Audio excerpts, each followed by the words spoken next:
March into a massive factory farm, into the heart of darkness and hell. We're going to expose what's happening inside and try to take some of the animals out. And today, we've got a legal opinion from a scholar that we're delivering to the company saying we have the right to be there. We have the right to rescue these animals. We're going to need every single one of you to be at your best. So again, nonviolence and love in our hearts, strength in our minds and our hands. We're going to walk right in and come out with as many of the sick and distressed animals as we can. Are we all ready to go? Yes. All right, let's do this. So let's be quiet and line up on the left-hand side. Left-hand side, let's part the waters. Remember Moses and the Red Sea. Part the waters, let us go through, folks. Just part the waters, let us go through. You gotta say make room for us to walk through.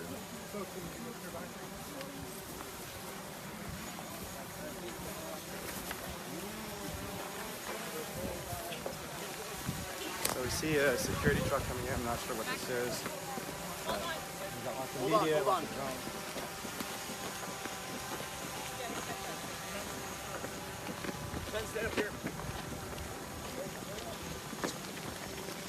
So we're just going to walk into the street. Let's let this car drive by first. Stop for a moment. We're going to let this car drive by. And then we stay on the left-hand side of the street. Let's let both these cars drive by. Wayne, do you want to give another quick briefing for behind people? us as well. Let's cut through, move through, let the truck go through. Folks, pay attention.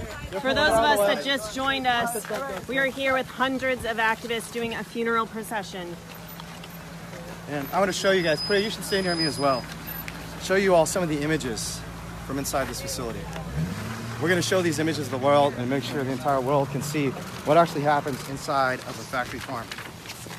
So we're getting out on the street now. It's a short walk. Hello, sir. How are you? Have a good day. Let's move on to the left-hand side of the street, folks. Left-hand side. Please stay on the left-hand side. Let's be safe.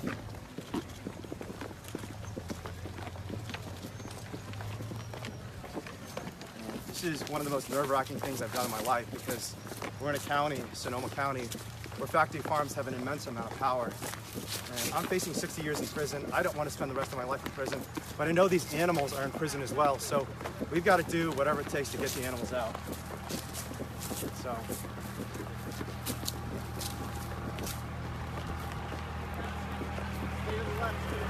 Stay to the left.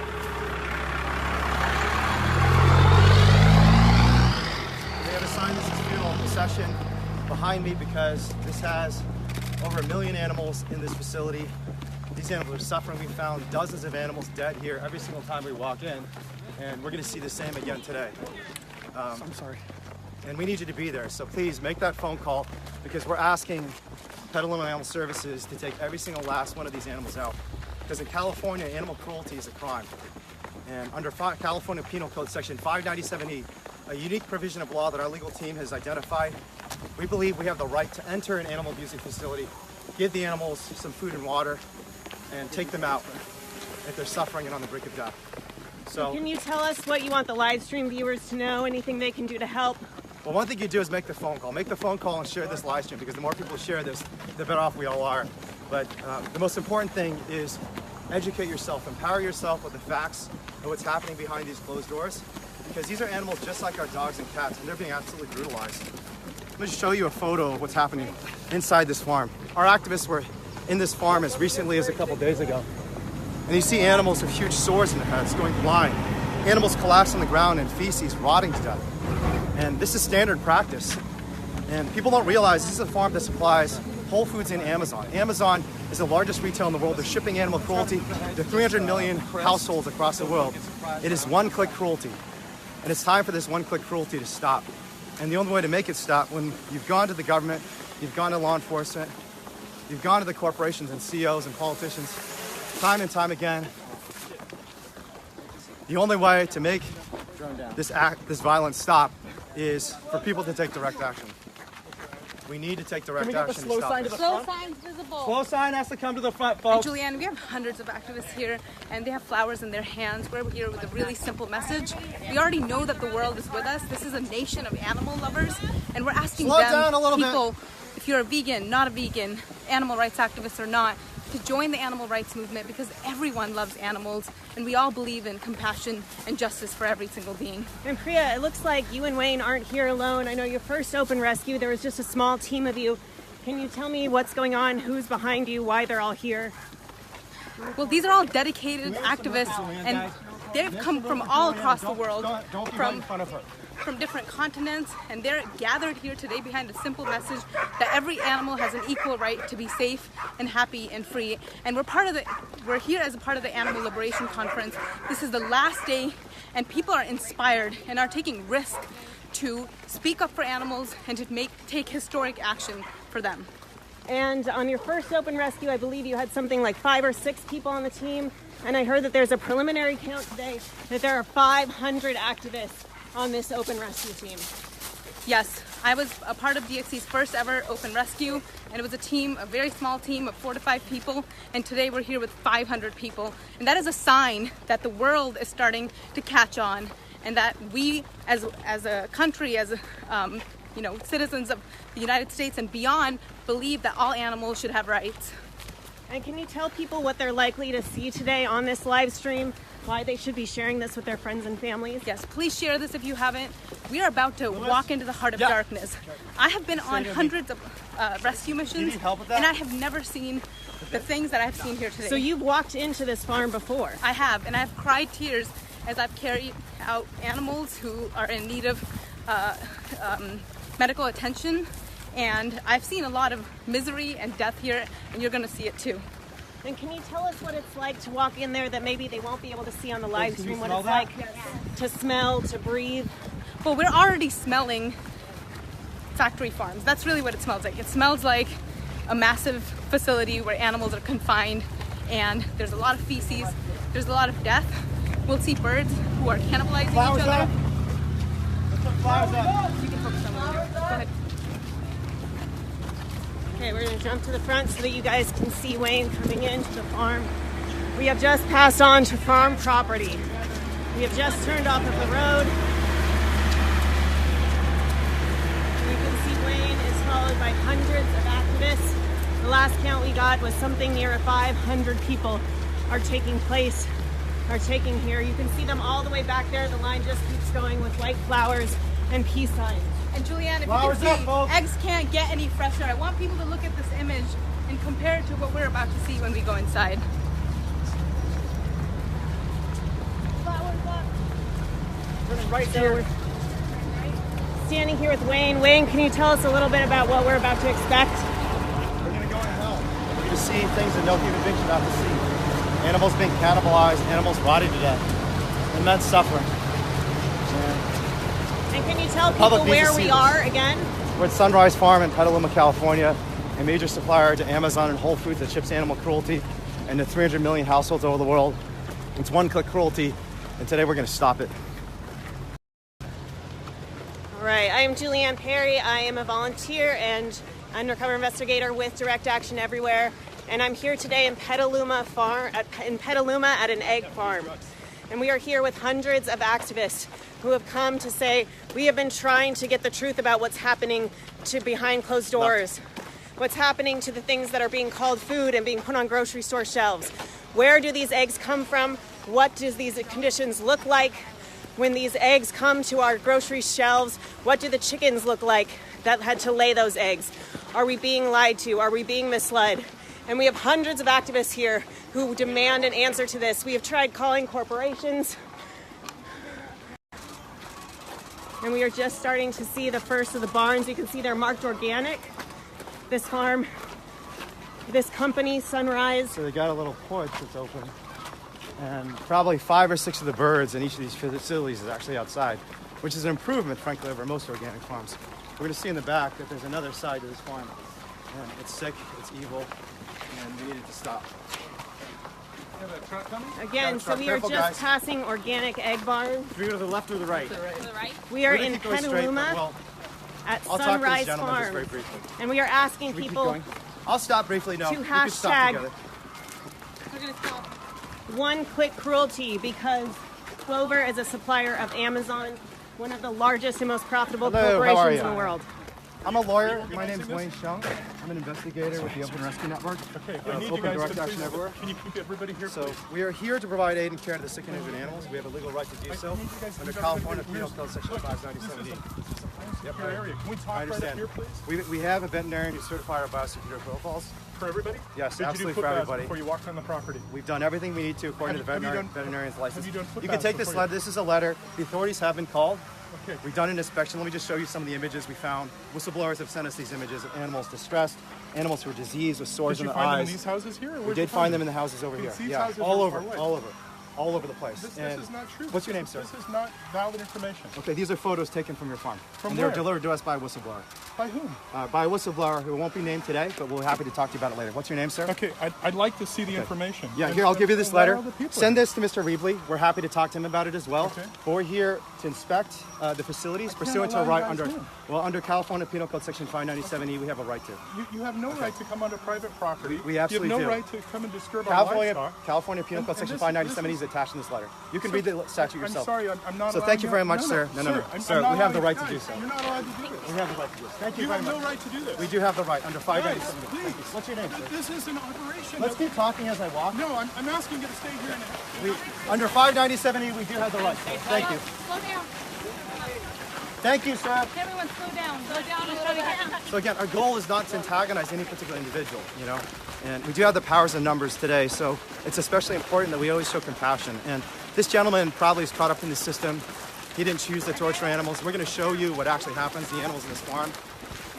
If you were actually present with us, you'd be able to smell the feces and manure at this facility, but it's absolutely disgusting.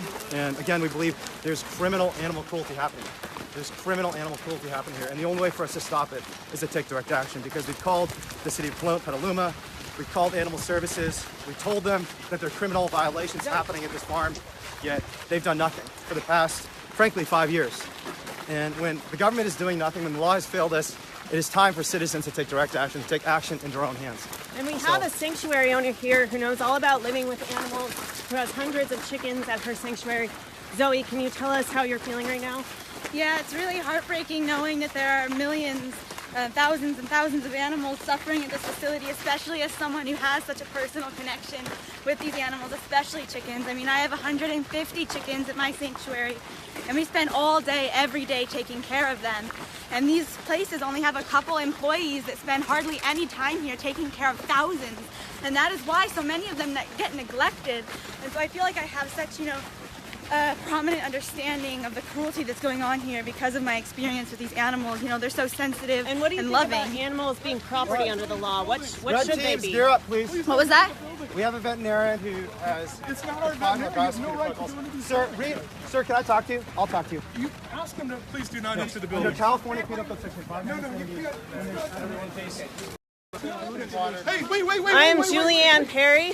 I'm here with Direct Action Everywhere. Sir. Out of the way. Sir, we do have the right. Can we move We you have the off? right. The authorities Off have the been- concrete. Off the authorities have been called. We do have a right. Do you want me to show you the statute? It doesn't matter. I'd like to have the authorities here. We're going to have prosecuting here. You can come and talk to me, but you can't overwhelm me and bring people in this building. Why is he trying so hard? I need you all suffering here. You don't think this animal's suffering? Animals collapsing in their I have paws? no idea This where you is got this taken from this picture. barn. There's a GPS Okay, tag. so tell you what if I would allow you to come in and show me? Any person who impounds or causes to impound and impound any domestic animal I mean, no disrespect to you, but guys, shall supply it during such command. We have activists putting on biosecurity gear, activists behind them holding flowers. There are hundreds of activists here today demanding to know what happens inside of corporate farms. What happens to chickens who are held in these farms? When you buy cage-free organic You have a eggs, right under this You California don't have a Penal right of anything. Code. We do. Do you want to read the statute? You do not have a right. Well, we took pictures that show I don't animals give a shit being- what you took. Arnie, I'm tired of it, Mike. it doesn't matter. Thank you, Mike. I appreciate it. We We're can not have here a to peaceful hurt anyone. conversation Let's have a about peaceful this, conversation. but you have Let's to have a step peaceful away from conversation. this building. Okay. Every let's have a moment you're peaceful here, you are conversation. endangering our animals. Please, you have to We step have away. biosecurity protocols. The animals are already being There are no foot baths. Nobody is washed up. Nobody is They have putting. disposable foot covers on. Yeah, We've but taken everybody protocols from the outside California has come here. Penal I have no idea where you've been. there are hundreds of activists here today. Hundreds of people who are demanding to know what this looks like. We have activists. Sir, please. Please don't touch me! Don't assault me! Please do not assault me! Please stop touching me! Do not assault me! Please do not assault me! Please do not assault, sir. You cannot touch him. That is assault. You cannot touch him. That is assault. You cannot touch him. You cannot touch him. That is assault. Sir, you cannot do that. That is assault. You cannot do that. Touching nobody. You're assaulting them. You're pushing me. You're pushing me. Let's go. Sir, you cannot push them. That is assault. Move your legs. Move your legs. Oh my God. Move your legs. Are you okay? Yeah, call the cops. That's assault. That's assault on you guys. Arnie, you do have the right under final 597. You've got no right. No, do you want me to show you the statute? I don't give a shit. You have no rights. But when You animals have are no suffering- right. You have no rights. Sir, do you care about the animal suffering? You have no rights. You have a dog or cat at home? Yeah, I do. If you have a dog or cat at home, you know that animals feel pain just like us. And when they're starving or dehydrated, they feel suffering just like us. Priya, you could take some people to poll. I mean, I think if you're hurt, that's okay. Get out of here. Women are going to step back for a moment, okay? Get out. Wayne, we have almost 2,000 people watching. For anyone who just joined, can you brief us on what's happening? Yeah, so we're showing the owner of this farm dead and distressed animals from his farm. We know their animals suffering immensely. The animals could probably have mycoplasma and conjunctivitis. Veterinarians have diagnosed this. They're very skilled veterinarians. There's no evidence that these are ours. There's GPS There's no tags. evidence of that. Absolutely. You don't think this is happening in your farm? No. Then why can't you show us? You're not allowed in there. It's none of your business. We are allowed under No, 597. you're not allowed anything. Absolutely are allowed. Is it the Shove it up consumer's your ass. business? Thank you very much, sir. Is it the consumer's Did you business? get that? Do You know can what's shove this happening? up your ass. The consumers Did you who get are this? buying your eggs, Did do they you get deserve it? to see what's Did inside? you get it? Did you get it? I don't care what you think. What about your consumers? What about My the people consumers are fine. There's absolutely nothing wrong in here. do they deserve to see what's Then inside? why are we We seeing haven't- animals we- like this and like this? How do I know they came from here? I could sign a sworn affidavit You of an attorney and a can't- I criminal don't law care about professor. your sworn We have a legal affidavit. opinion from a legal scholar at the University of California, Hastings, that says we have the right to inspect the facilities. The 40s have been called. We're happy to talk to you about this, but we do have the Please right call them, to too. inspect the facilities. That sounds good, sir. They call them Are to. you Arnie, sir? You're Arnie Call them Reevely? to. Okay, thank you very much. But again, we do have the right to inspect these You facilities. have no right. Yeah, we do. So, can we, Alvira, do you want to take maybe one or two and just move on? I am Julianne Perry. I'm an Arnie, investigator. what can I do to help you? Get out of here. Okay, I can't do that because we got to Yeah, assist you the can. animal. You can get out. You know, I want to help you. I want to find Oh, some you help. want to help my ass. I do. I'm a dealer. Get out of here. I'm an attorney. I've been doing I deals don't for care 20 what years. you are. Okay? I'm telling you. I'm telling you. Out. Okay, so I'm. Out. Is it that you're upset at us? What do you? This is private property. Okay, but we have the right to enter. You have no right. We do when animals are being killed. We see activists are moving. Wayne, should I go with them or stay here? Well, some of them are going to stay, some are going to move. We're going to just kind of bear witness at this facility. This is the owner of the farm, Arnie. He's obviously extremely upset, and I'm trying to understand his perspective because I know Arnie's probably a good person. He said he has a dog. I'm guessing he loves his dog, would not want someone to hurt his dog. And the images we're showing him are very stressful. This is very, very scary, this sort of disgusting footage of animals rotting to death, of animals with sores on their face. And, you know, this is animal cruelty. And, you know, we haven't asked for criminal charges to be brought. We've just asked for the right to inspect and remove any sick or distressed animals and give them the food and water that they're entitled to receive under California Penal Code Section 597.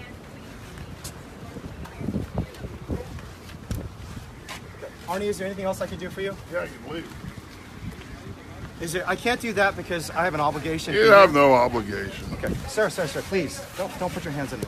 Get out of here. Please. I don't want my videotape. But you don't have to hurt anybody. Get out. I'm not hurting anybody. I touched the camera. This is a Out. wonderful young woman. Out. who's I just don't trying care to- what she But is. she just has compassion. She's a pain in my ass. Okay, but that doesn't mean you should hurt her, right? Then get her out of here. Okay. Then She's not- get her out of here. She's not trying to hurt you. Get her out of here. Okay. Get her out of here.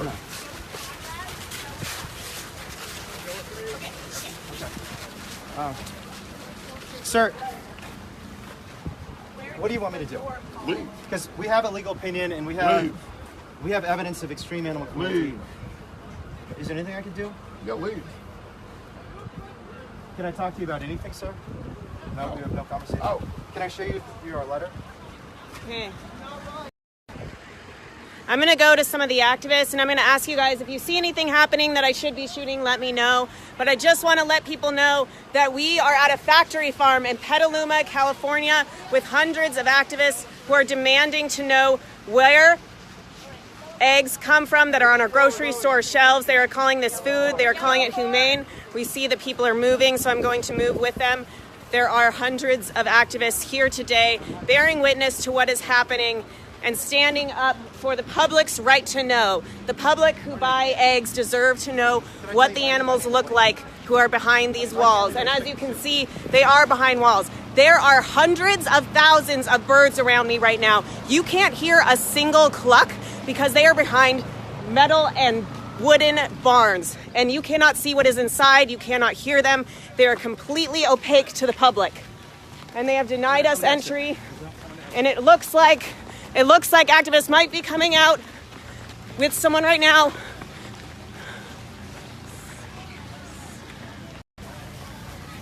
It looks like the activists are going into the barn. Activists are walking in to a factory farm. They have biosecurity gear on.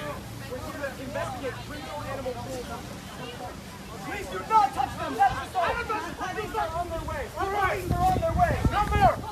Police are on their way right now. Call the police wait till they get here, then you guys can go in. Hey, we're breaking an entry right here. No. Looks like activists are being barred entry. They are being physically detained from being able to see what is inside of farms that are being sold to the public. We have hundreds of activists with us, thousands on the live stream watching what is happening. Priya, we cannot come inside. Here. But we should get the live stream. Okay, I'm going to try to show you what's inside. I'm not sure if I'm going to be able to get in myself. Again, these are behind the opaque walls of a factory farm. There are thousands, tens of thousands of birds in this one building. You can't see or hear any of them. So we have the legal right to enter. Under California Penal Code Section 597E. I'm an attorney. My name is Wayne. Can I chat with you? No? You want me to provide you for a letter? Okay, under California Penal Code. Let's try to get in there. I talked to Artie already. Artie is going to scholar, and criminal law professor. The city of San Francisco, under California Penal Code Section 597E, we have the right to be here. And it looks like they're cages.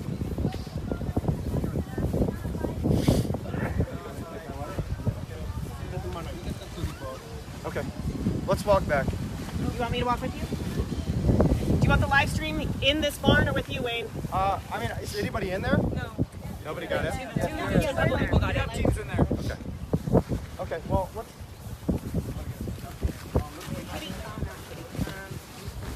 Jackie, can you go find out if he wants me with him or in this barn? Hey, Alyssa. Can you make sure that everyone is videoing inside? Okay, do you want to try to back up and video me? Okay. My name is Julianne Perry. I am an investigator and a volunteer with Direct Action Everywhere, a grassroots network for animal rights. And we are live in California, in Petaluma, the home of farms that say they are humane, that say they care about their animals, that say they are treated well. And we have been barred entry by multiple people who work on this facility. Our activists have been physically restrained and are not allowing us to show you where food comes from. There are millions of eggs across the country being sold to the public, and the public does not know what these animals look like. They don't know how they're being treated. They don't know how they're being raised, and the public has a right to know.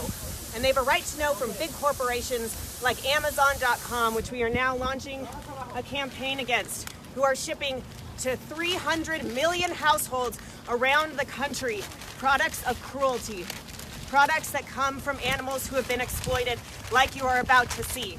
And we believe that animals should not be property under the law. You should not have the right to put them in cages or even outside of cages in barns like this. This is one massive cage. You can't see anything. This is an opaque metal door. There are no glass windows here.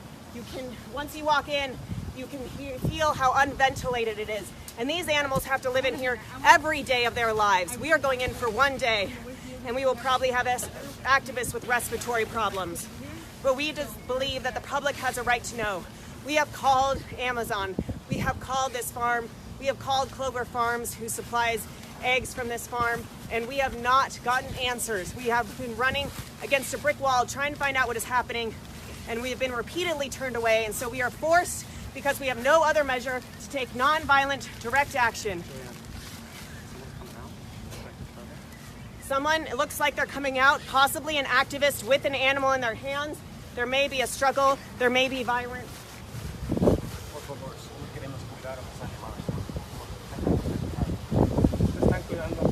Hey everyone, we're gonna ask for the mercy for these animals. Please don't hurt the animals. Please. The animals don't get hurt. Yes. I don't know what you guys Estamos aquí para cuidar a los enfermos, a los heridos, por favor.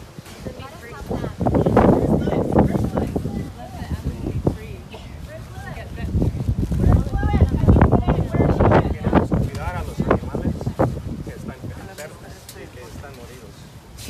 Lewis, where are you? Over.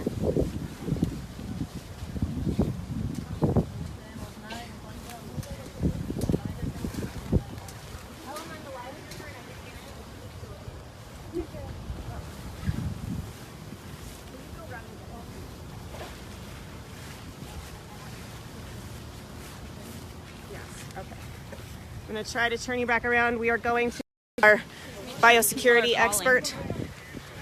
And we would like everyone at home to help us. You can see there are hundreds of activists behind us holding flowers, giving peace signs. And what we want live streamers at home to do is call the police department and the local police department in Petaluma. Their phone number I'm going to give you in a minute, but I'm going to brief you again. We are at Sunrise Farms in Petaluma, California, and we want you to call the local sheriff to tell them to investigate animal cruelty. The phone number is 707-784-4372. All of our efforts for transparency have gone unanswered. We have asked Amazon, we have asked Clover, we have asked Sunrise, and they will not tell us what it looks like. They will not concede to an audit. And so we are here today to demand to know what happens behind these barns, because we already know the answer. We've had investigators go in here. We have evidence of animal cruelty, and now they are blocking activists from coming in. So I see your biosecurity protocols are good. I see a boot cover that needs to be pulled up. Besides that, I see everyone wearing gloves. I see everyone wearing boot covers and fresh suits, and you are good to enter. Okay, so I've been cleared to enter. Excuse me. And we need to show you what is happening.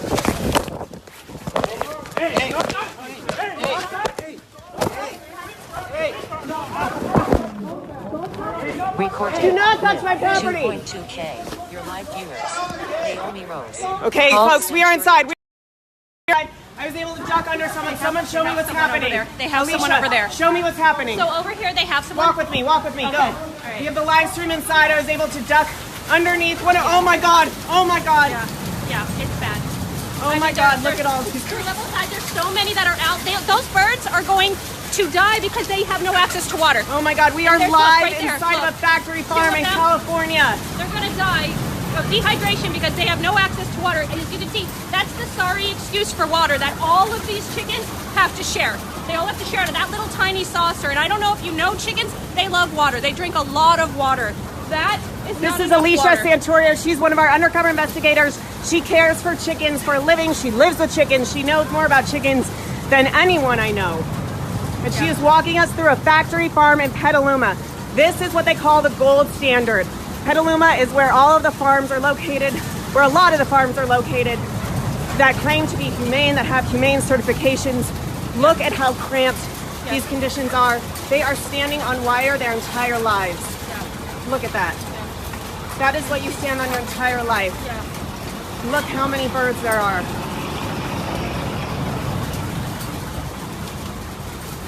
Yeah, so I don't know the rate for this, but I think we can myself. We can't, I tried, but okay. But yes. Okay, I'm gonna have to take this out of our gimbal because this is too difficult to shoot. Folks, we are live inside of a factory farm in Petaluma, California. I am here with you. My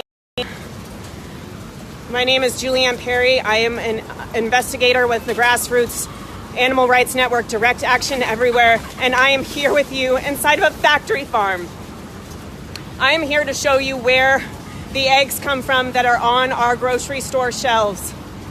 These are what the animals look like. These are the conditions they're kept in every minute of their lives. Tara, do you have anything that you want to show the live stream?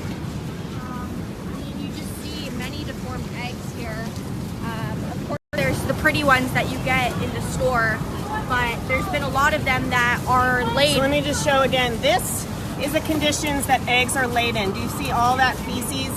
Do you see these wires that these animals are forced to live on? There's a lot of these eggs, but there's some that, because these hens are so weak, are laid without the shell fully forming. I've seen quite a few. Let's see another.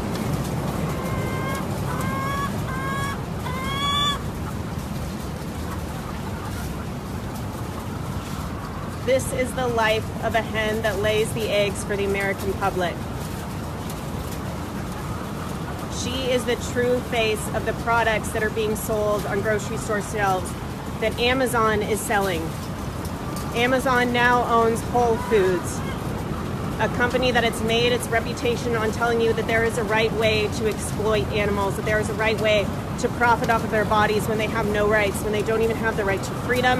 In fact, they even have the right to their own lives. The individuals that you were seeing behind me are Leghorn hens. If they were healthy and if they were not selectively bred, these types of animals, these small, I'm sorry, it's really hot in here. It's really hard to breathe. And it looks like we're running out of light, so I'm going to walk back so you can still see what is happening. But these girls have been selectively bred to lay so many eggs. Each one of these girls lays an egg almost every single day. Imagine the size of that. That would be like a cantaloupe coming out of my body almost every day, usually about every 30 hours. Imagine the havoc that wreaks on their bodies. And just try to get a sense of the scale of this place. The road just keeps going and going and going. It looks like we have activists with a hen. Yeah, she's suffering some injuries. You can see her feet.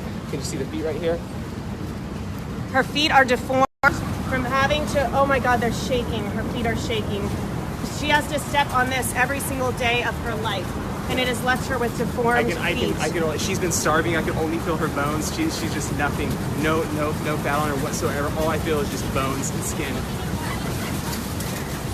We are here. There are hundreds of activists on this farm. Several dozen have been willing to take on the risk to go inside in order to show people what is happening inside of these factory farms. And when we see individuals that are in need of veterinary attention, we are going to take them out and we are going to get them that veterinary attention and attempt to save their lives, which have been so cruelly exploited in this place. It's very difficult to get a sense of the filth in this area. It is very difficult to breathe here. It's incredibly hot. I'm already sweating. I've been here less than 5 minutes, and these individuals are here their entire lives. We are in Petaluma, California. We are live inside of a factory farm. Activists have walked onto a farm in order to demand transparency in our food system. This is Sunrise Farms. They are a supplier of clover. Clover is sold at Whole Foods, and Whole Foods is owned by Amazon.com. Follow the money. The money that's made off the backs of these animals goes to incredibly wealthy corporations, goes to one of the wealthiest and most profitable corporations, one of the largest corporations in the world. Not only do they sell products with eggs in them, but they also sell products like foie gras, which is the internals of a goose. I'm sorry, it's very hot. The internals of a goose that has been force-fed, that has a tube shoved down her throat and fed so that her liver will be fatty, and then people eat her liver. That is sold at Whole Foods. Fur is sold on Whole Foods. Sold on Amazon. Fur coats are sold on Amazon. Some fur coats, you have to kill over 100 animals, over 100 chinchillas in order to make one coat. We are throwing away lives for products, people. These hens will only live to be 2 years before they are killed. They will either be sold to a live slaughter market where they will have their throat slit, or they will be thrown inside of a trash can and gassed. That is the future of these girls in just 2 years. After giving all the eggs their body can muster for 2 years, that's what's going to happen. I'm also trying to listen to my radio here. I'm inside here with other activists who are exposing what is happening, who are seeing the unhealthy hens, and who are demanding that those who are in need of medical care be allowed to take out. We have someone right here. Can you tell me just a little bit about her? The minute I picked her up, her heart was racing, but it immediately slowed down, like she knew she was safe and going to a good place. I'm sorry, I'm listening over to the radio, and I'm going to show you what is going on outside of this factory farm. You can see that there are workers who are barring activists from getting in. There are hundreds of activists outside holding up flowers and peace signs. Okay, I'm going to see if we can get out.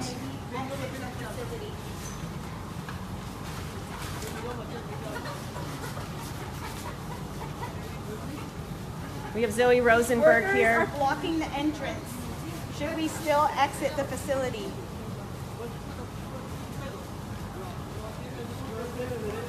We have birds in our arms, birds that are going to be killed by this corporation. The activists are waiting to see if they can leave. There are workers blocking the entrance who are physical with me, who threw me to the ground, who tried to wrestle my phone away from me for showing you what is happening inside these places.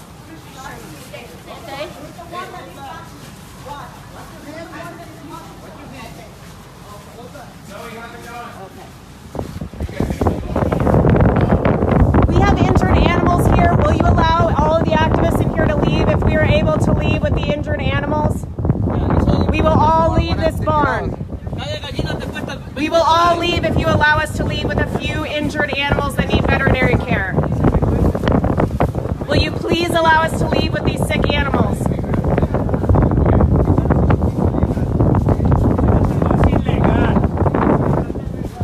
We are standing on the precipice of freedom. We are standing here. Hey, excuse me. Zoe, hey, Zoe. Take it out. What the fuck? Hey! Hey!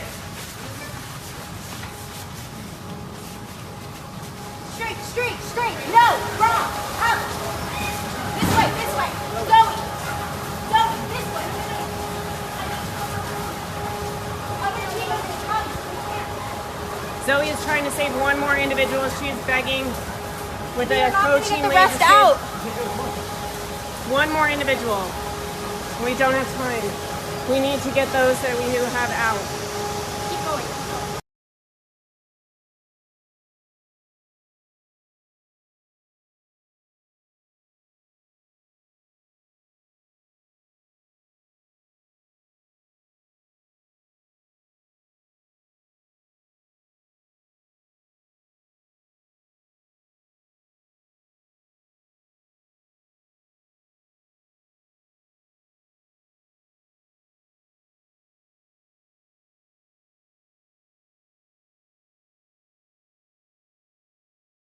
Everything is back that way. All of the cars that way. What about the U-Hauls? Use your walkie. Do you have a walkie? Who has a walkie? Okay, everyone close. Everyone who has a chicken, get close and allow yourselves to be surrounded by the activists. We have hundreds of activists here that are here to help us. Everybody stay close. Keep those animals safe. Keep them alive. Let's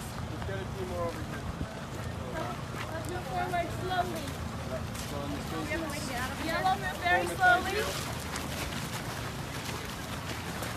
Zoe, what is happening? What's happening is the workers are trying to prevent us from rescuing these innocent birds who are so sick and so weak. But as we were exiting the barn, we had to go through another portion of the facility where we found even sicker birds than the ones that we have here. They were missing feathers, they were weak, they look very old, and you know, they're probably less than 18 months, and yet they already look so old and tired. And so we have 5 birds right here, and we're gonna take them somewhere safe.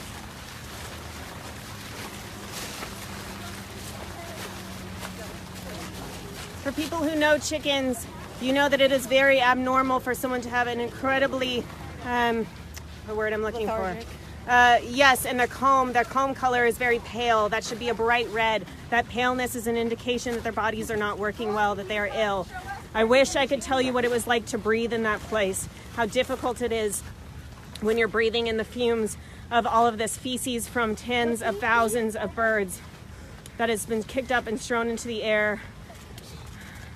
It was so hot in there, I started sweating just being in there a few minutes. I can't imagine what it is like to be one of these hens for their entire lives. And I'm gonna back up a little bit so that you can see all of the activists who are here with us today in peace. We have asked corporations to show us what is happening behind barn doors. They have refused, and they've instead charged our activists with felony burglary for trying to save the life of animals who are dying inside of these places. And in response to those charges, in response to the repression that is trying to happen, we now have hundreds of activists who have gathered and said, these animals are not property, they are people, they deserve the basic rights to life and freedom, and if they are not going to give it to us, we are going to walk in and see that justice is done ourselves, because we are held to a higher moral law. The moral law is held above the law when we are exploiting other individuals, when we are causing pain and suffering. And we are asking those of you at home to help us by calling the local police here. Call 707. Again, the number is 707-784-4372 and ask the sheriff to investigate criminal animal cruelty at Sunrise Farms. Sunrise Farms is a supplier of Clover Farms, a company that claims they treat their animals well, a company with USDA organic certification that used to come with requiring animals to spend some time outdoors. That has been removed by the Trump administration because Trump thinks that she is no different from an object, that she is no different than a piece of plastic, that she is no different than a necklace, that she is no different from a shoe, but she is an individual. She has a brain, she has a central nervous system, she has a heart, and she has fight. And she has just been freed by hundreds of activists in the first mass open rescue in broad daylight in Petaluma, California. And we are being led through a field because all of the exits have been blocked to us. And we have many activists, dozens here, perhaps somewhere close to 100 just with this team, with the first animals that were liberated today. I am live in Petaluma, California, a place where a lot of farms are that get humane certification, certified humane, who claim to love their animals. And we just saw the inside of that farm. We saw the truth.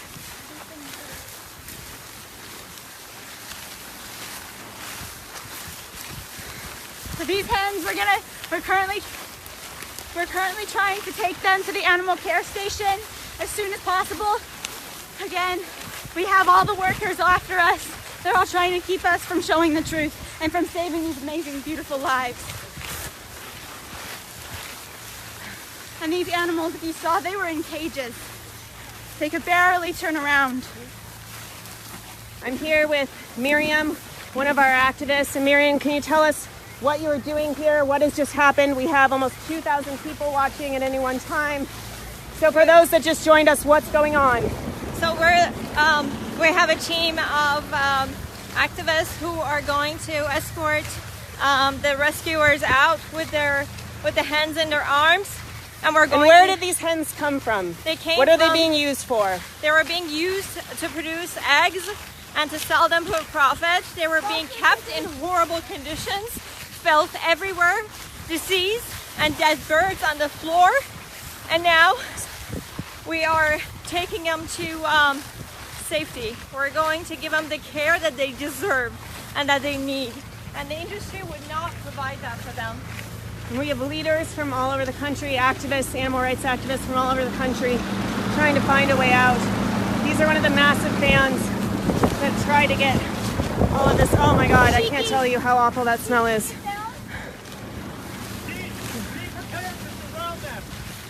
Be prepared, folks! Yellow, be prepared! Some of you come from the side, come all the way up to me. But don't get in front of the red.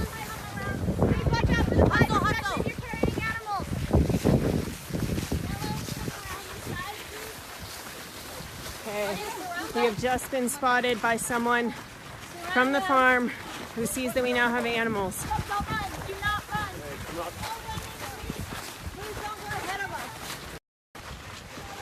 All right. Again, I am here with hundreds of activists in Petaluma, California at Sunrise Egg Farms because we have asked and asked. We have asked local law enforcement. We have asked the corporations. We have asked the farms directly to show us how animals are treated inside of this system, and we continue to be denied. Zoe, can you hold this? Yeah.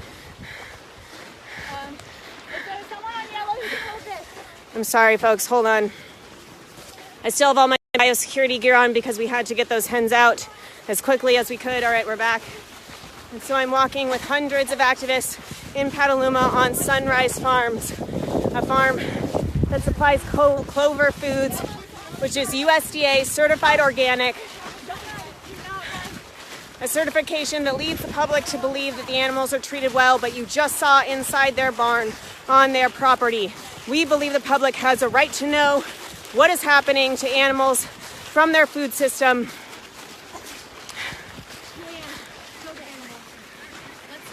Sorry, hold on.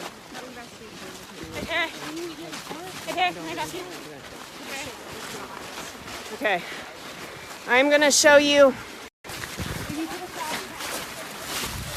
the animals that have just been rescued from this place.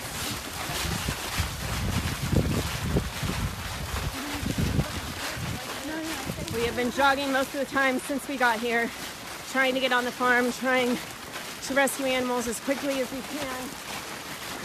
I'm here with hundreds of activists on the street bearing witness, hundreds on the farm who are protecting the animals that have been rescued by dozens of activists.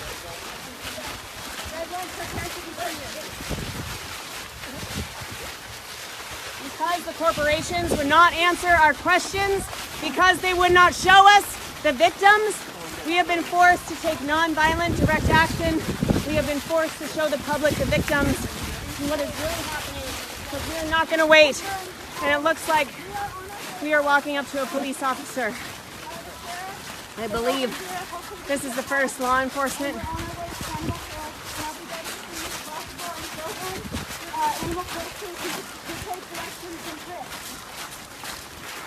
All right, the rest of the team has just been briefed by Zoe Rosenberg, a sanctuary owner, someone who knows hens very well, and was shocked at the conditions inside of that farm. We're using all of our technology. Sorry, Zoe, what? If you look at these brown hens, it's actually interesting that they're placed at the front of the facility because they have small amounts of outdoor space. And it's almost kind of, like for show, if that makes sense. But if you really look at them, if you know chickens, and you look at these birds, they are missing feathers. Their feathers are damaged from being pecked at. And they are extremely weak. So if you see all those white spots on those hens, that is not natural. Those should be fully brown feathered hens. And that happens, they lose feathers because of stress. You can see how dirty Aiden's face is from being inside of that facility, that it's covering his hair. Imagine that in the air, imagine breathing that. Now imagine breathing it for 2 years. Now imagine 2 years is your entire life. That hen, you can see her neck is a little weird. So Zoe on the fly is diagnosing or trying to triage the animals that have been rescued. She is trained in how to triage and to diagnose common diseases in hens. And so we brought her on the first team. We have the sheriff coming around now to block the activists who have the hens. Surround, keep moving, keep moving. So the tactic worked, it worked. We had the activists with the flowers in their hands cover the animals so the sheriff could not see that we had hens. It is only because of these hundreds of activists that these animals are able to be taken out.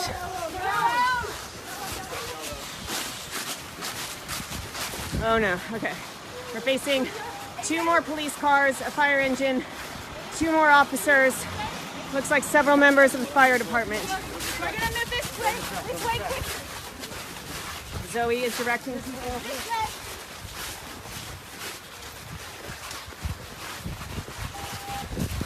We have more police officers. That is the fifth police car that I have seen. That is a police car per hen. That is how terrified these organizations are. And look at the hundreds of other activists that have gathered on the street. Activists, look at what we have behind us. Behind us, we have the first rescued animals. Please snap. Please be quiet as these animals can get stressed. Look at all the activists who have turned out to support. Everyone has turned out to keep us safe. There's even more activists. This is what these animals have been living in for their entire lives. They've been stuck in this. So we're almost to the animal care station where we'll be providing emergency medical care to these animals. And I received a message on my walkie-talkie that there are other animals who are also there or arriving there shortly. We have 5 lives rescued by these activists. 5 individuals that are now free and going to live free, that are no longer property. Because of every person here, they are people. This is the importance of activism. Zoe could not walk in and do this by herself. 5 of us could not walk in and do this by ourselves. It took all close to 500 activists who are here today in order to walk in. All I was doing was making decisions and, making orders and pulling out any hens.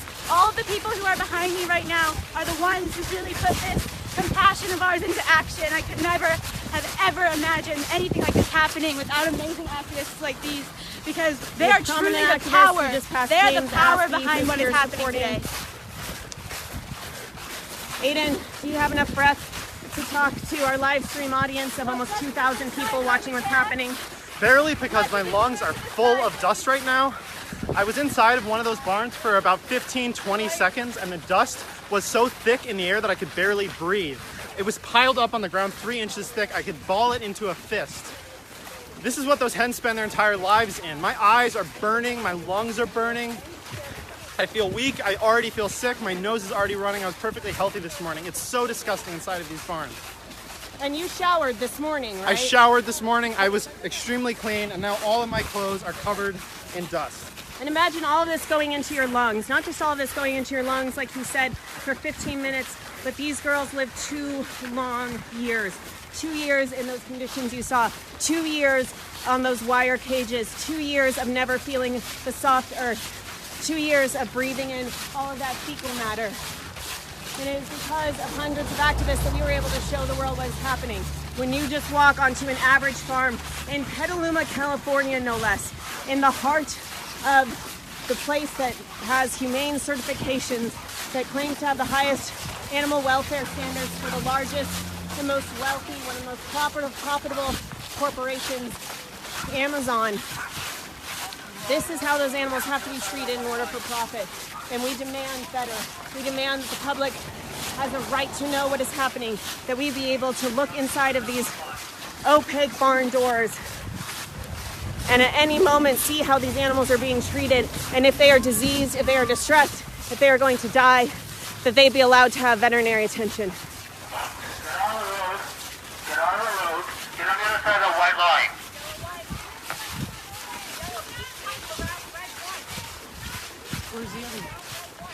So we have an activist here, Sharon. Sharon, you have been on bookends of the conference.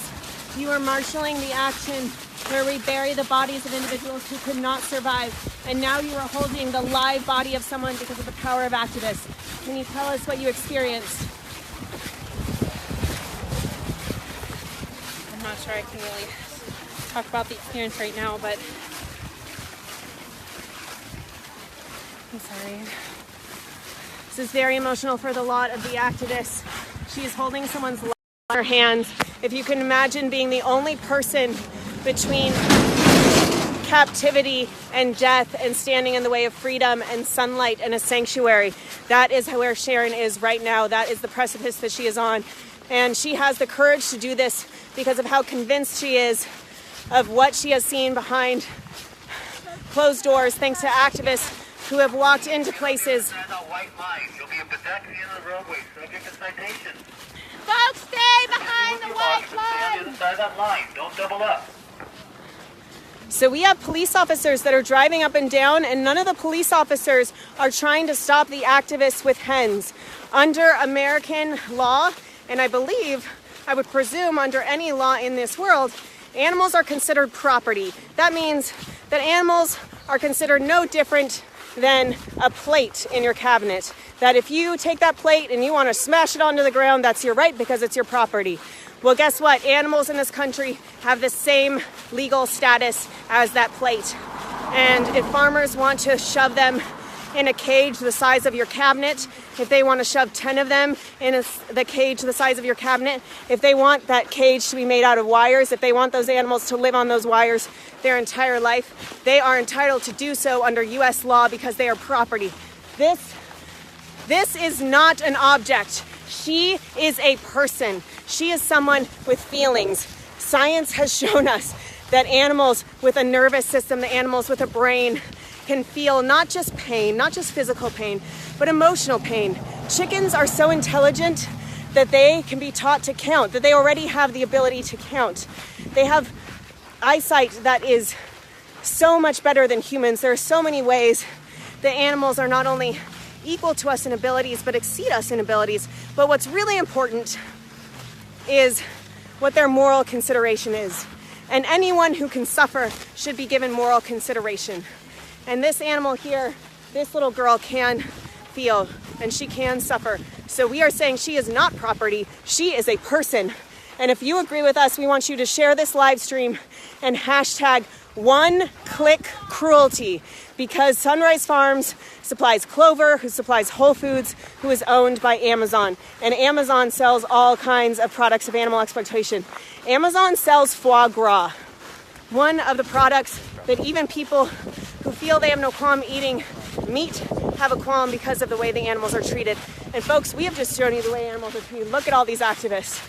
And we have many other teams just this large, willing to take a risk and walk with these animals. And it looks like we are coming up on another barrier to freedom, which is our transportation. And I'm having a very difficult time talking because of the air quality that I was just in inside of that farm and the heat that we've been experiencing. I'm still in my biosecurity gear because I didn't want you guys to miss anything that was happening. And here's Sharon, who we just spoke with, who was not able to talk about how profound the experience was that she is having right now, is about to hand a hen off to Zoe Rosenberg. Cover it now. And just open it slightly. Okay, get the next one ready. We also have Chris Van Breen, a cared and trained animal care activist. Chris was with myself in another country when we were saving dogs from being rescued. And look at all the activists that we have with us. All of these people came just at the chance to save one individual. All of these people have left their friends and family, taken off work in order to stand up for one individual because she deserves to be cared for. She deserves life and freedom. We have just handed her off. We have the police officer coming. So far, the police officers have not even tried to take the animals that under American law are property status. And we have just rescued them because the animals are not property. We've got one of the security trucks driving by. Diane, are you able to speak with us? Yeah.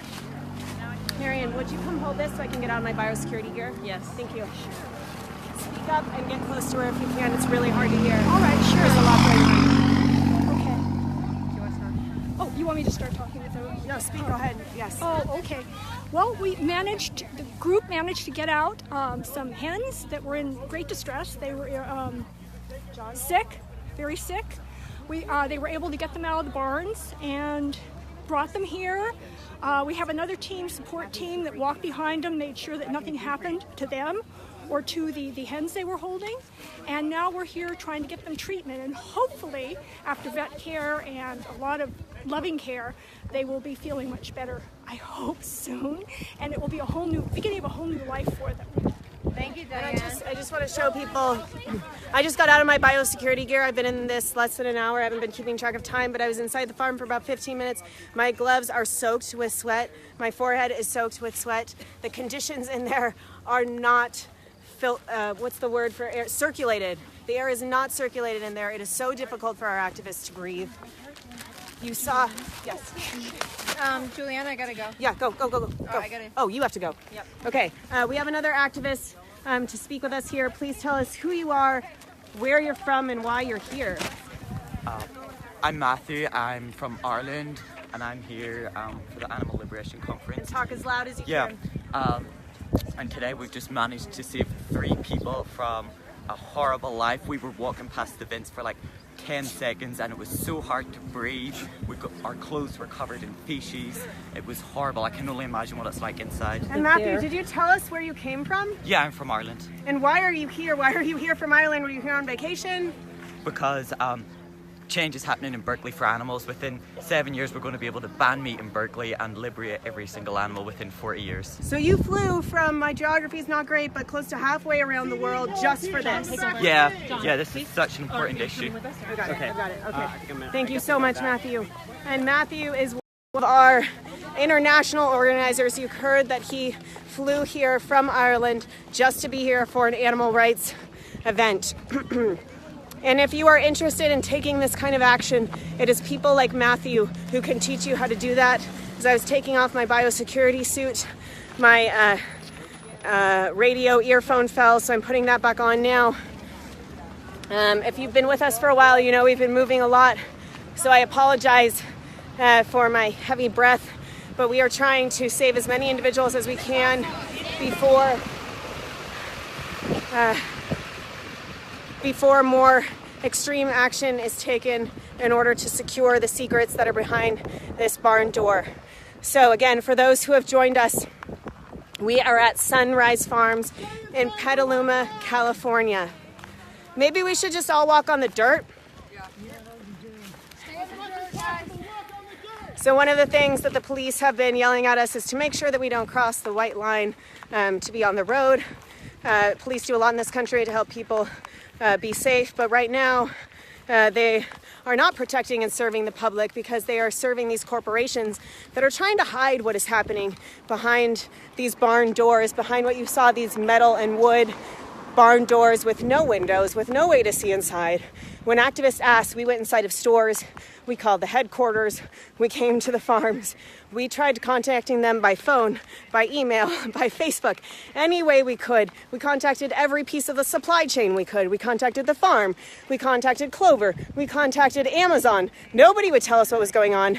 Definitely nobody agreed to show us the animals that they were profiting off of. And we were left with no other option but to take nonviolent direct action. And let me talk for a bit about nonviolence. Nonviolence is not passivism. Nonviolence is not just remaining not physically violent. Nonviolence is getting in the way of violence. If you see someone harming somebody on the street, nonviolence is not walking away because you're not doing anything to add to the problem. Nonviolence is saving that person, is stopping the violence. That's what nonviolence is. And that's what all of these activists here behind me are doing. They are all here in order to stop violence, to stop the deplorable and shocking conditions that you saw. For years, for over a decade, animal rights activists have been exposing what it looks like inside of these farms. For years, we have known how many hens are crowded into cages in order to produce eggs on our shelves. For years, we have known that they kill them at just 2 years old, that they slit their throats or they gas them in order to kill them and replace them with new hens that will produce even more eggs. For years, we have known this. Farms all across the country and indeed all across the world have been exposed from multiple different animal rights organizations. What is it going to take in order for the world to realize that this is systemic abuse, that every time you walk into a farm, that if you just pick a day like today and walk in, you're going to see what you just saw on this live stream. You're going to see animals in such brutal conditions that they would be considered torture if done to the human species. But because animals, particularly farmed animals in this country, have property status, there is no repercussions from the law. And we believe that what we saw today was criminal animal cruelty under 597E. And we are asking everyone to call the local Petaluma Sheriff's Department and ask for them to investigate the criminal animal cruelty charges on this farm because the public deserves the right to know.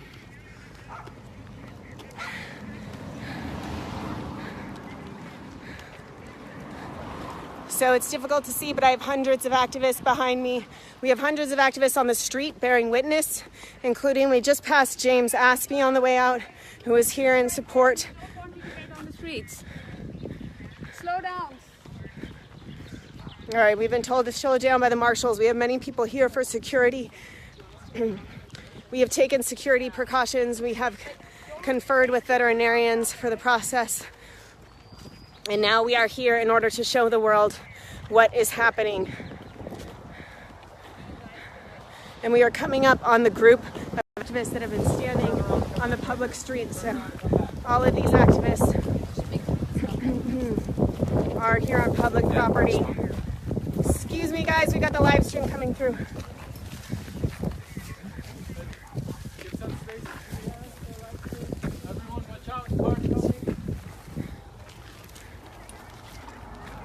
There's a few of them in there. And we have one of the founders of Anonymous for the Voices here. Would you be willing to talk to the Direct Action Everywhere live stream and tell us what you've been going through? I'm live on our Instagram as well, so. Great. Oh, cross promotion. Who should they follow? It's Anonymous for the Voiceless. Okay. The Instagram page. And tell us what's happening behind you. So I think this is one of the biggest open rescues to date, isn't it? Or happening at least in America. So we have had 10 chickens liberated so far, and activists are still inside trying to liberate more animals.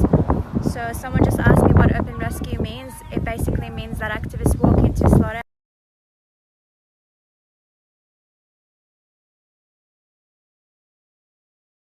Why do activists have a right to walk out with animals? What is so special about animals? I think we all have a duty to act when we see animals, innocent animals are suffering, and no one's doing anything about it. We know the conditions these animals are living in, so that's why we're all here. Thank you so much. Thank you for being Thank here. you for everything you do. We have hundreds of activists who are here standing at the property line on public property because the law bars us from seeing what is inside. Corporations have paid to try to get what's called ag-gag laws, which is trying to gag activists, trying to gag whistleblowers from whistleblowing on what is happening inside of animal agriculture facilities like what you see behind them. What you see behind them is a white shed. Inside of that shed, which I believe was just built, they are going to house tens of thousands of hens where no one can see them, where no one can see how they are treated. We're going to walk past these activists, see if it is possible for us to get back on the facility. If you were not with us, we were inside the farm. We were inside one of the barns. We saw hundreds, possibly thousands of chickens crammed into wire cages, and we're going to try to see if we can get back. These are all of the activists who have come from all over the country and all over the world to show what is happening here. There's Aiden, who walked out with us, being interviewed by KPIX. I barely see. My lungs are full of dirt. Sharon, who carried out one of the animals. Are you guys going back on? Yes. Do you want to go together? Yeah. Okay, that's it. All right, so I have a few activists. Hopefully this will make me a little bit safer. I do want to make sure that I can get back in. And again, if you guys were with us at the beginning, you remember we fast passed this. Look, it uses an egg as the sun. They put him in a basket. They have a cartoon picture of an animal saying they are locally raised in Sonoma County and that eggs can't get any fresher. Let me tell you something about the freshness of the air that these animals are kept in. You can hear my voice. I think I've been live for about an hour. I've been on this farm, I believe, less than an hour, and I'm having a difficult time breathing. All right. Okay, so I see we have a journalist walking towards us. We're going to see if we can find out where some of the activists are. Do you know where Wayne is? Or teams? No, we're talking to the cops. Okay. All right. So this is a very large farm, a farm that exploits thousands of animals. You can see on the grain towers it says organic. On Sunrise Farm's website they say they are USDA certified organic. That used to mean that hens had to have access to the outdoors. And under the Trump administration, that has been reversed. So folks, you are now walking with us onto a factory farm. We are live with Direct Action Everywhere, walking down the road on a factory farm in Petaluma, California.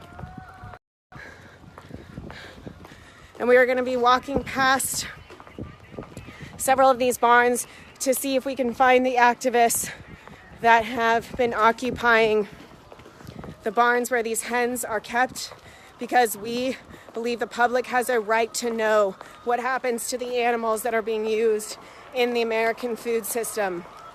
And this is not just America's problem, this is the entire world's problem. We have people here from all over the world watching. We have people from all over the world who are here with us as activists. We just heard from an activist who flew here from Ireland just for this conference, who came all that way and that expense and those sacrifices, threw away or put away everything else in his life for a week so that he could come here and speak out for someone else, someone that he knew was trapped inside of a barn, someone that he knew had no chance of freedom, someone that he knew was struggling to breathe, someone whose body was about to give up under the stress of laying egg after egg, day after day. We've got a little bit of walk, so why don't I tell you something about the egg industry. There are suppliers who specialize in breeding, and most of the eggs in the country come from 2 suppliers that have been spending decades breeding animals, selectively breeding the chickens that lay the most eggs. So while a wild bird will lay about 30 eggs in 1 year, the hens that are used by the egg industry lay somewhere near 300 eggs per year. That is 10 times the natural amount that their bodies grew and evolved to lay. 10 times the stress, 10 times the nutrient loss, and probably a 10 times shorter lifespan. But we will never know, because when they are just 2 years old, these farmers send them to be killed so they can get younger animals. I am a woman. In this world, women used to be property until someone stood up and said, we are not property, we are individuals with feelings, with a brain, with a spine of steel, and we demand rights. And I am standing here in front of you today with the ability to speak because of the brave women activists that went before me, and I owe them a duty to speak out for those with the same feelings, the same capabilities as me. Folks, I just looked up, you're never gonna believe what I am seeing. We have, it looks like 1, 2, 3, 4, 5, 6, 7. I see at least 7 activists with animals in their hands. I see Wang Shang, co-founder of Direct Action Everywhere, walking towards us. Dozens, maybe 100 other activists with him.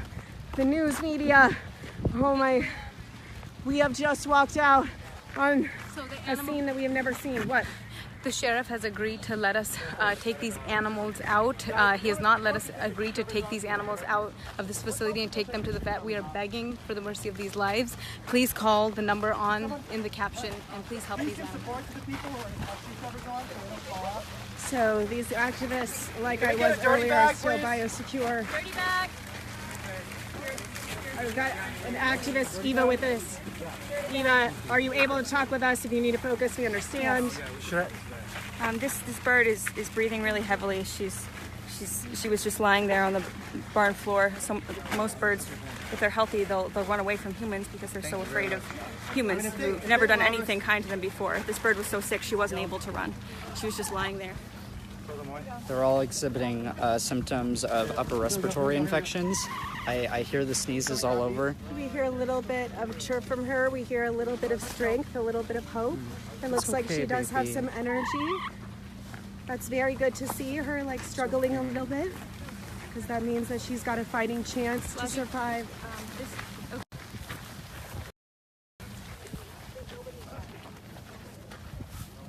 it doesn't take an animal expert to see that this hen is ill. Yeah.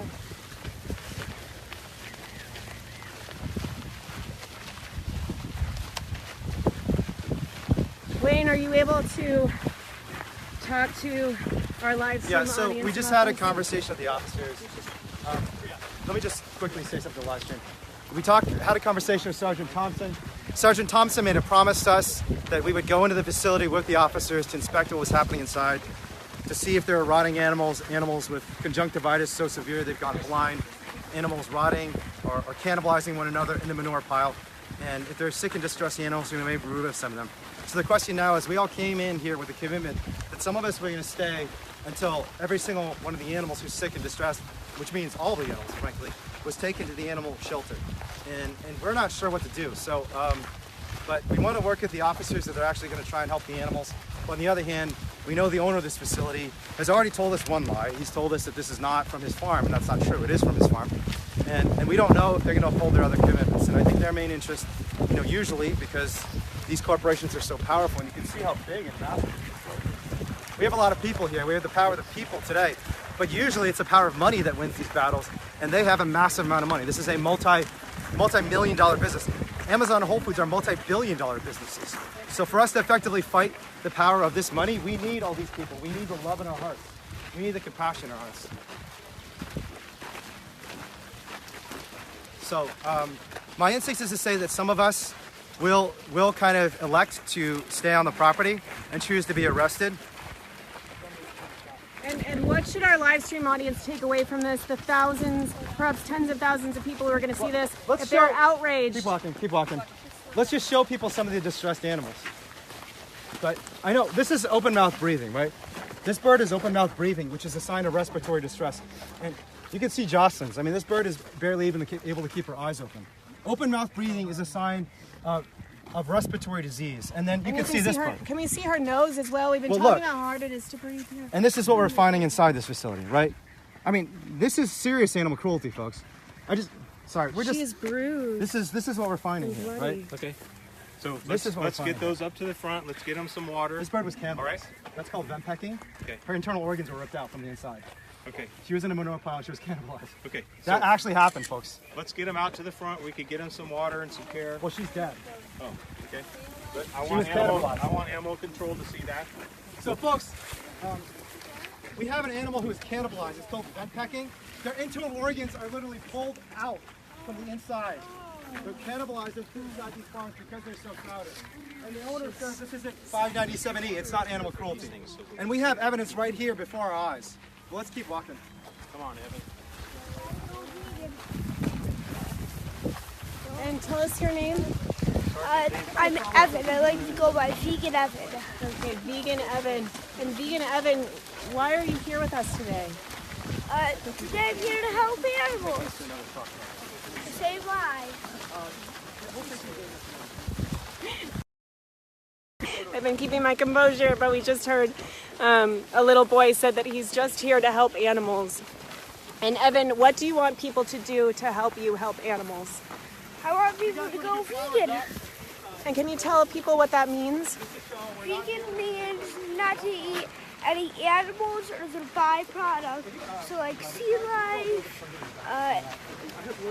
meat, And do you know what these chickens were being used for? They're being used for eggs. Yeah, that's right. Thank you so much for talking to us about that. An incredible, powerful activist with us. Evan, how old are you? I am 7. We have a 7-year-old here who knows that animals should not be hurt and that people should help animals, that animals should not be distressed, that they should not have to suffer for profit.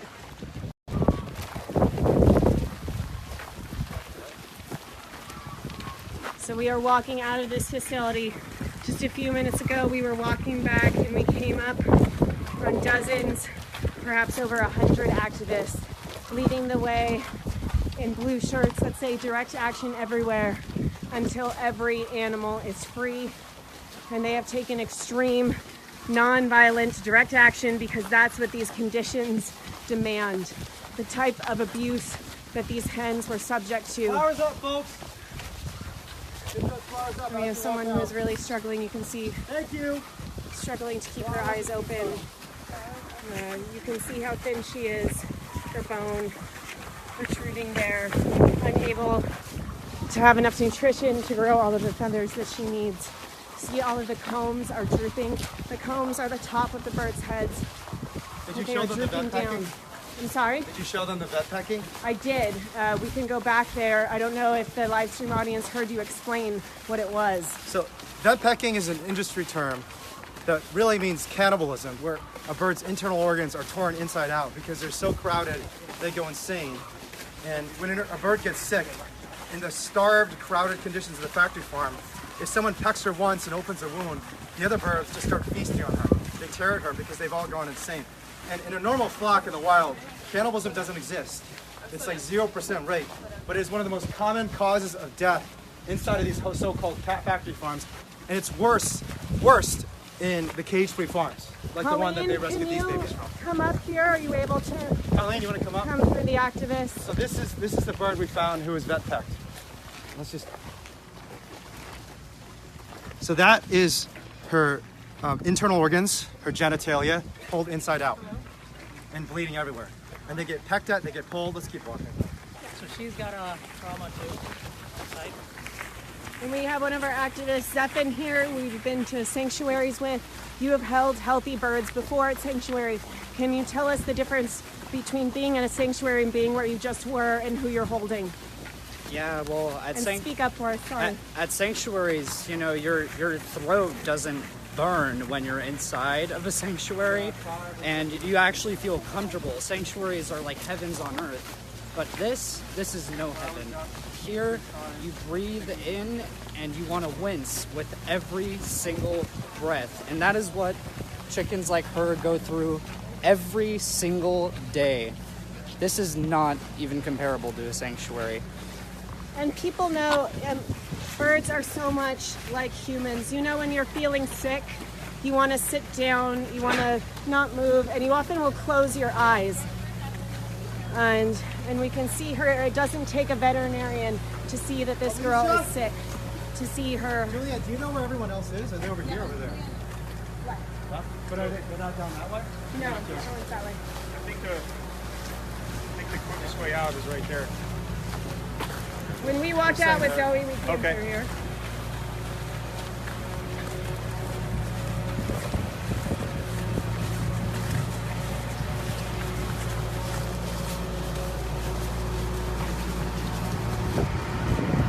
I'm going to try to give you guys a wide shot so you can see everybody. The number of activists who are willing put themselves in harm's way in order to save a few non-human animals who do not have a right to life the way we do. We believe that we have extreme privilege as the human species, and that we should be stewards and caregivers of those that inhabit this planet with us, and that we want true world peace, which includes being peaceful to those who are at our mercy. Let me talk to the owner of the farm. Okay. So Wayne has said he would like to talk to the owner of the farm. So we are going to leave the girls try to get the birds to veterinary care. to get to veterinary care, and we're going to stay with Wayne. Let's just talk. I'll talk to Arnie real quick. Julianne, you can stay here. Well, actually, let's show people this. I'll come back and talk to Arnie. Let's show people what's going on. Let's go to the front. And these are all activists that we haven't seen yet. Look at all of the activists who are staying on the road in order to support what is happening. We have many members of the press here. Wow, there's so many people and here. Wayne, is this the first time that you have seen how many activists are standing on the street? There are 500 activists here helping us occupy this factory farm, expose the conditions inside, and rescue the animals. Let's go back and talk to Arnie. You can just stay here for now. Don't push it. Actually, yeah, keep walking with them. Keep walking with them. Let's go talk to Arnie. Okay. Thank you. Thank you. So, the birds can stay here. Everyone else needs to just off of the property, so I need these folks off the property. So on the sidewalk here? Yeah. No, well, on the other side of the property. This is their property line to the road. So if they could do that, then I got animal control coming, and then Kim and I and them can take a look. Okay, folks. Can I use the mic? Wayne Shung, co-founder of the Grassroots Animal Rights Network, Direct Action Everywhere, is going to make an announcement. Again, I counted at least 5 police cars. Oh, I see more down there. I see at least 1, 2, possibly 3, 4 more. There's a lot of cars going through. So, folks, Sergeant Thompson has committed to us that in exchange is giving up our right under Section 597E of the California Penal Code. Again, you know, we gave all of you the legal opinion from the professor at UC Hastings that says we have the right to enter an abusing facility to give water and food to the sick animals to assist them. But in exchange for giving up our right under 597E, he's asking us to come to the other side of the property and bear witness from the other side. And he's committed to us, he's given us his word that we will be able to enter the facility. A small number of us will be able to enter the facility. Careful cars, folks. Careful the cars, folks. We'll be able to enter the facility to do what's called a 597 inspection, which is an inspection for animal cruelty. And if we see any sick, distressed, diseased, or dying animals, we will have the right to remove them. I don't know if he will live up to the bargain, but I think Sergeant Thompson is a man of his word. That was his commitment, and we are going to suggest to all of you that maybe we should take him up on this offer. So I know there are a lot of people here, so I don't know how everyone feels about this. Obviously, everyone has to let their own conscience speak, but I think if we do have the right to inspect the facility, maybe we don't have to take the direct action that we did. And so I'd love to hear other people's thoughts, even if someone wants to just shout it out. Take the deal. As long as you take out as many as possible, I'm fine with this. So I'm hearing as long as we can take out as many of the sick animals as possible. And many of you saw that there was a little bird who unfortunately was already dead when we took her out. She was dead of cannibalism, folks. This is not some sort of nightmare. This is not a horror movie. This is happening in the factory farm right behind us. What happens to these birds is they are so crowded, they're so sick, they're so defeated that they get pecked at. They have a little wound, but all the birds start going insane. They see the blood. They're starving to death because they have to fight for food every moment of their life. And instead of eating the food they should be eating, they start pecking and feasting on the sick bird who has a wound on her vent.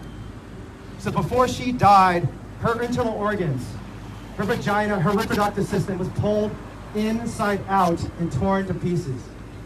That was how she died, and that is a common practice in the egg industry, that they know up to 20% of all the deaths in this farm come from cannibalism, and they have done nothing about it. So we want things like this to stop. The public wants things like this to stop, and we have the legal right to stop it. Am I right? Yes. We just proved that today, and we have an opinion from a criminal law scholar who is the president of the Western Society of Criminology to establish that right. And Wayne, we've heard that, just heard over the radio, we have so many activists here that they can't even hear you at the end of the line. They cannot hear us at the end of the line.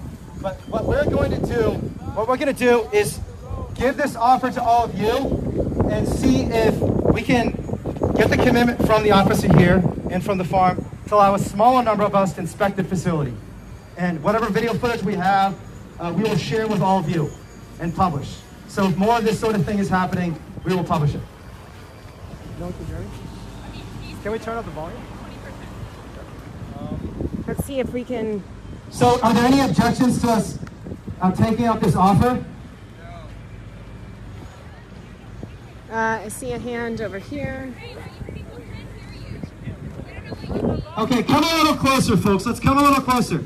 Bring it in so we can all hear each other. While people are moving, maybe we'll try to get reactions from the activists. Would you like to say anything to the live stream? Okay. I'm going to show you how many activists we've got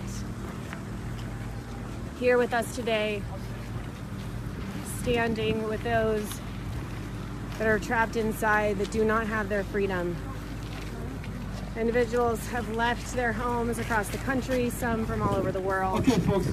So for those of you who didn't hear, the officer has told us and committed to us, Sergeant Thompson, who I think is a man of his word, was having friendly interactions with Evan and some of the kids in our demonstration, has told us 100% that we will go in, he will go with me and the egg farmers to go in and inspect the facility, document more conditions like this, and remove more sick and distressed animals. Animal care should be arriving here soon. When animal care does arrive here, they will be able to establish what diseases and injuries and mutilations these animals are experiencing, and we can publicize to that world and maybe even take all of the sick and injured animals out, which frankly is every single last bird in this factory farm. Because a factory farm is not a place where any living creature should live. So what I'm going to suggest is people move on to the other side. Just wait, let's just make sure we don't, there's a truck coming, so let's just Sorry, stop I'm a for a live moment. streamer. Let's do it. Can we get the people with the signs once the truck comes? Yeah, when the truck goes by, why don't we have the stop signs, our funeral Looks procession like we sign. have a So team Juno has the coming. stop sign. I'm seeing Let's just have them slow down, and then Juno will have someone stop, and then we'll come to the other side.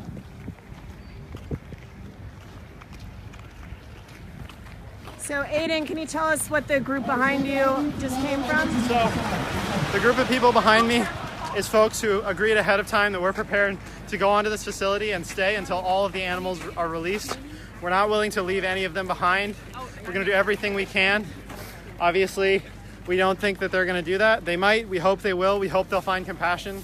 But we're prepared, if possible, to go back onto the facility and stay until either they arrest us or until all of the animals are removed. All right, and we just got an update that there is an offer for an investigation, and Wayne is going to be asking people their reactions on that. Would either of you like to say anything to the live stream? Yeah, we were able to get some birds So, out. yeah, you can tell us who you are. And Hi, I'm Alexandra Paulus, my sister Caroline. We're on an AMAC. We're all on Team 3.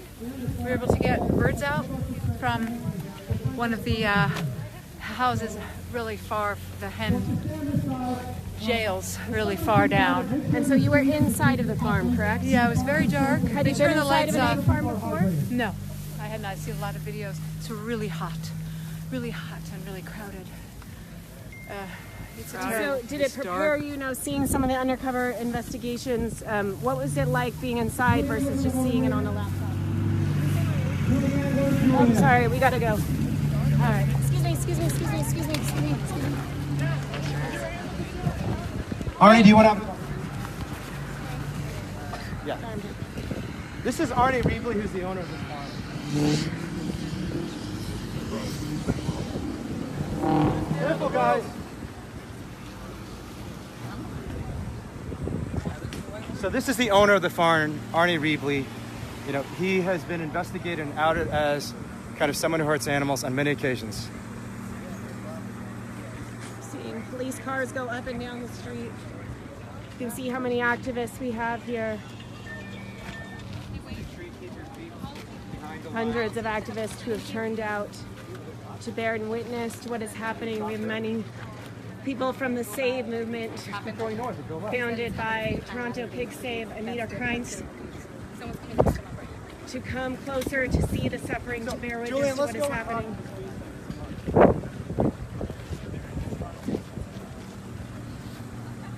So we are walking with Wayne over to where we see officers and the owner of the farm.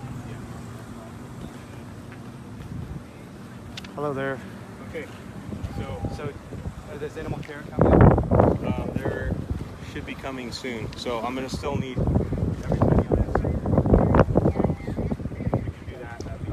So just get everyone on the other side. Yes, please. And then stay out of the road. It's gonna be a process of a little bit of time, obviously. So we need animal control to get here, and then I'll find Mike. We can go take a look. How do you feel about going to the other side? How's your idea? Hi, Susie, how are you? Hey, Wayne, how are you?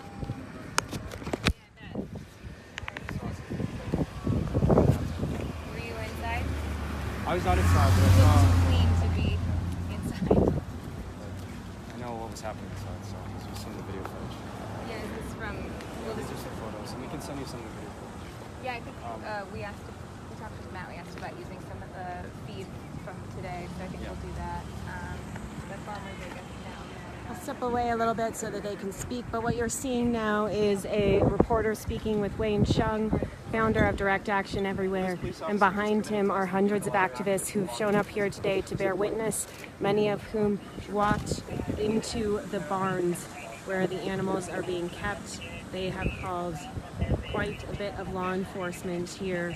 The first time that we walked out with 5 hens, 5 little girls who were saved from this facility. And on the way out, we spotted 5 different police cars. That's a police car per hen. This corporation, this individual farm has tens of thousands of animals just in one barn on the entire facility. Our research has shown that they have 1 million animals that are being imprisoned here. So, I think we're allowed to? Tell me when. Yeah, so we can cross But, this. go ahead. I got the wide. And so press is trying to decide. You can take this away from me. You can keep Yeah, I got it. Let's put it on ground. Yeah, baggy. Okay. All right. So Wayne, what is happening? You came out when we talked to you earlier. You were gonna stay in. So what's going on right now? Well, we're planning to stay here, and I think all of us are planning to continue to exercise a constitutional right and go back in to rescue the animals if the suffering isn't alleviated. We have a statutory right under 597E to remove animals, and not to remove animals, but to give food and water to animals who are starved or dehydrated. That right is rightly exercised today. The police are not familiar with the statute, but again, we have a legal opinion from a criminal law scholar who is the president of the Western Society of Criminology, a very distinguished chaired professor at UC Hastings.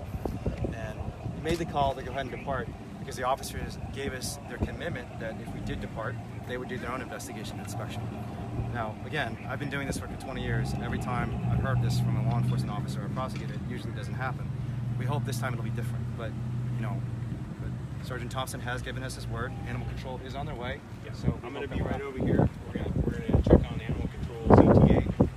Appreciate everybody's cooperation. So far, so good. And we'll take a look here in a little bit. Thank you very much. I appreciate it. So, we'll see. I think Sergeant Thompson was very kind. There were some kids at the demonstration. He was giving them stickers and patting them on the head. So he seems like a good guy. Honestly, even Mike, the farmer, he seems like a good guy too. He was telling me about his mortality rates were lower than the egg farms.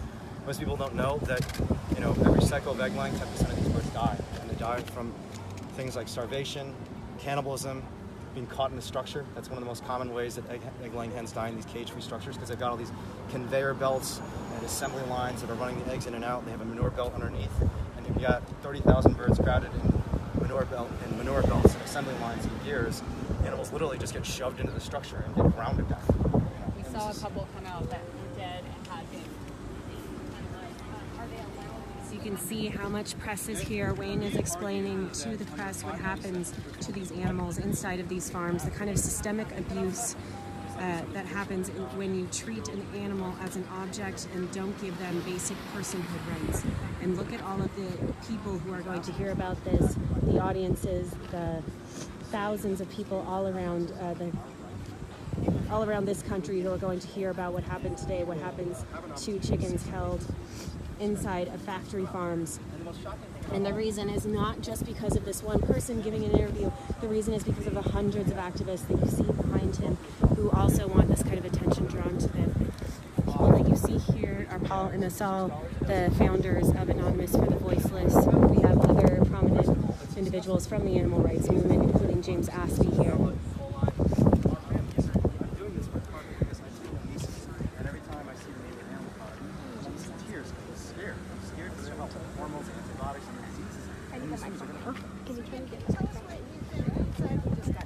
So we saw a number of diseased, distressed animals, cannibalized animals, which happens when the animals are so crowded, they have no space, they start fighting with each other, and the weaker and sicker animals literally are just ripped to pieces. And we saw many animals die from exactly this. There's evidence of that. I don't know where it went.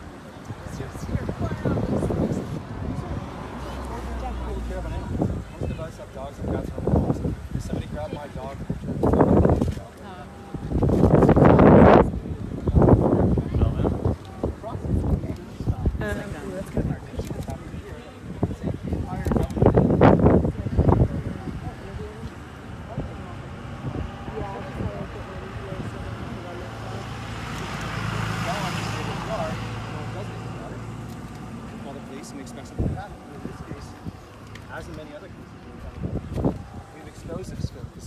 over and over again.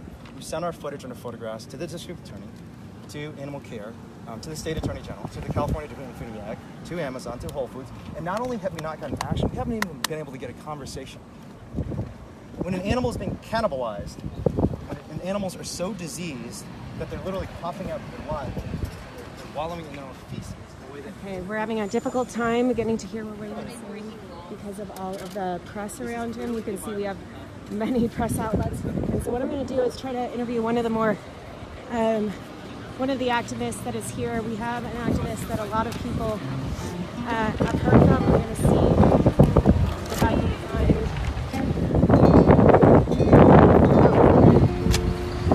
Let's see if I can find asking in case and try not to get run over by a truck in the process.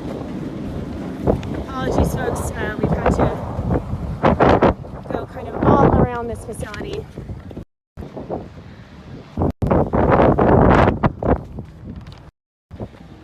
All right. Hi, for people who have just joined us, we are in California at an egg farm. Oh my God. We've just walked up onto an activist.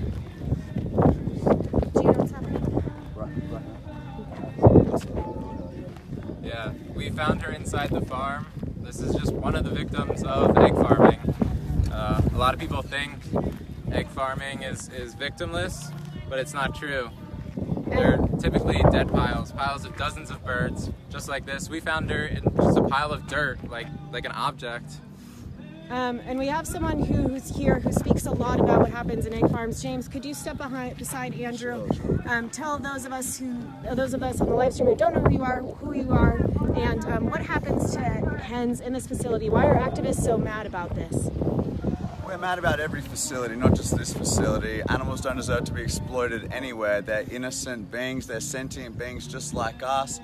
No matter what the animal product is, no matter how organic, free-range, grass-fed, humanely slaughtered they are, they all end up getting stabbed in the throat, put in macerators and blended alive, forced into gas chambers, or killed in numerous other ways. They have their lives robbed from them. These innocent creatures who are just like us. We are animals, they are animals.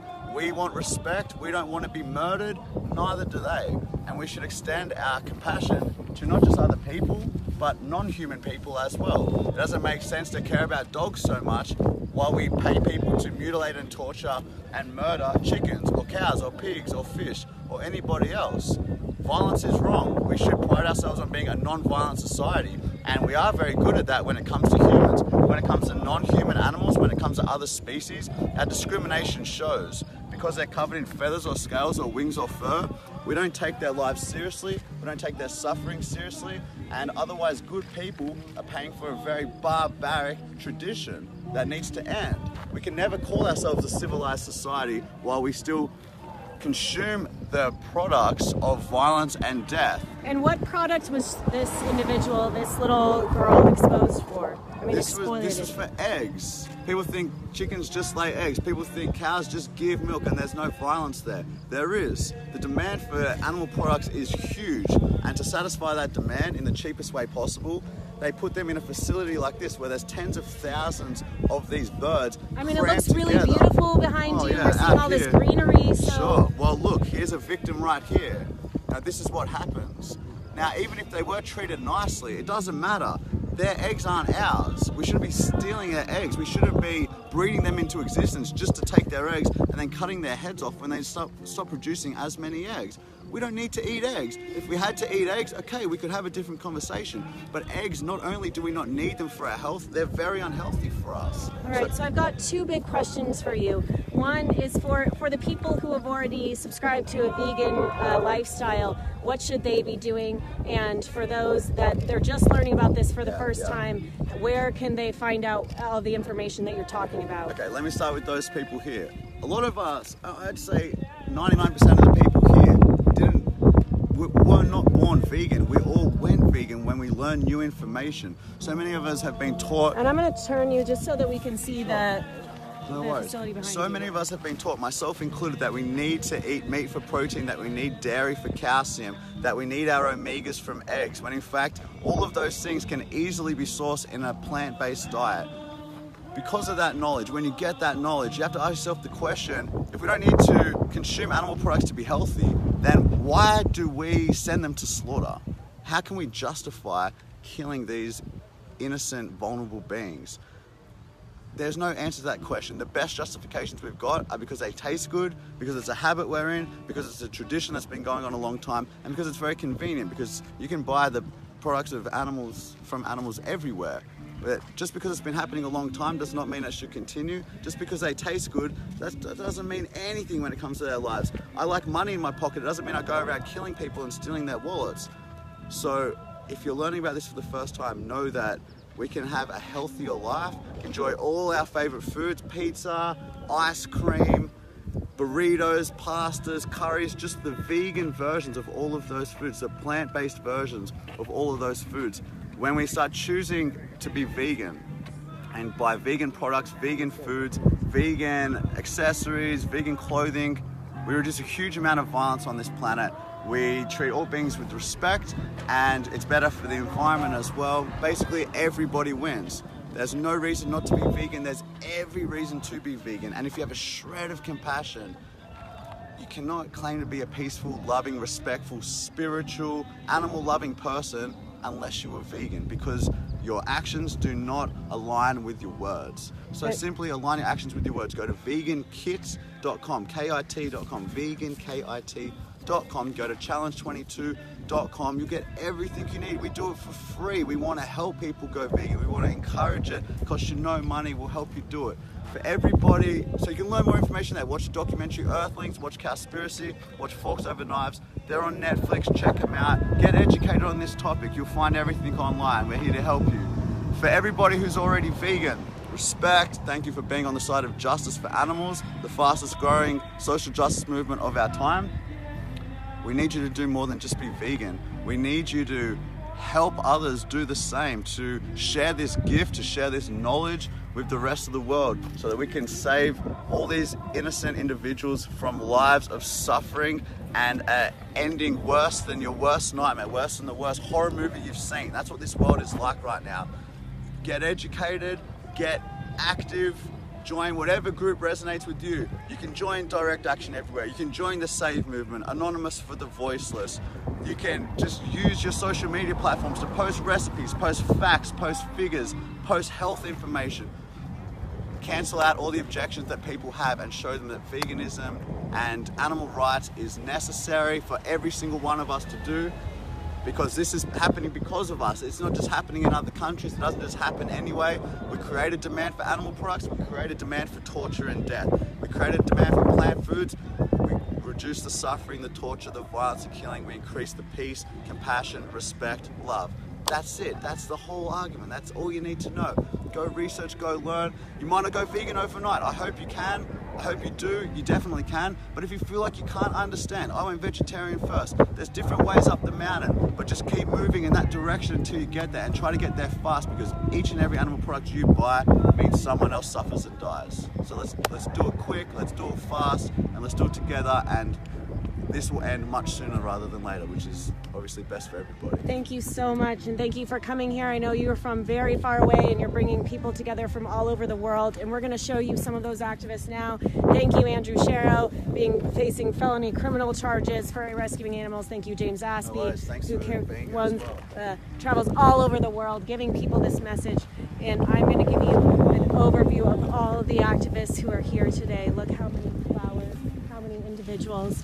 I'm going to try to be careful to not be inside of the road and keep an eye on cars that are coming, because we have many police vehicles that are going up and down this street. We do have safety marshals, but I want to make sure I can finish this live stream, but I don't have another phone.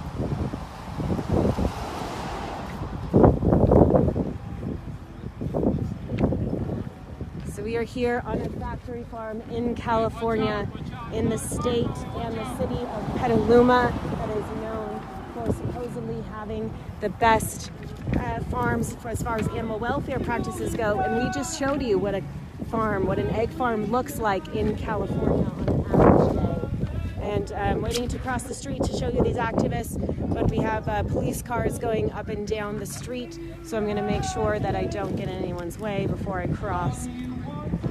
We have Wayne Shung over here, co-founder of Direct Action Everywhere, continuing to be interviewed by the press. There are going to be stories all across the country today about animal rights, about the ways that millions of individuals are suffering, millions of animals who have forgotten. So let me just show you some of the faces of activism. Sorry, one more car coming and then I will cross.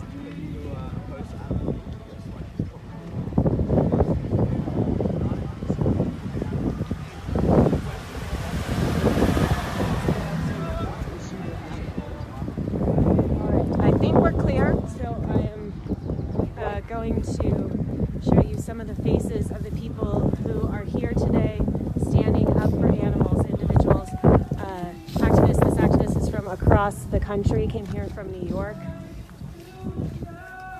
Activists standing beside each other in love and peace and nonviolence.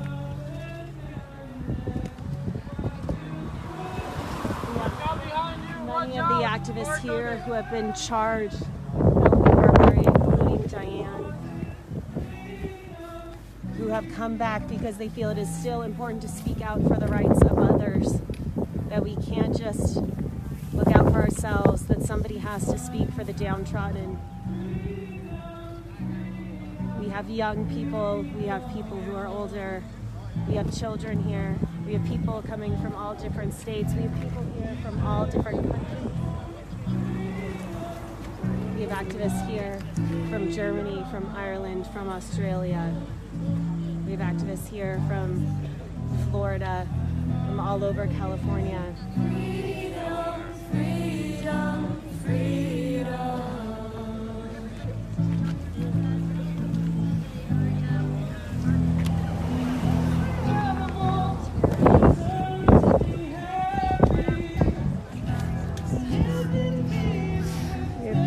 From the tech community. Why do we deny them love and kindness? Why do we brutalize them? This must be madness. All they want is we have parents here, children, teenagers, people from all different communities.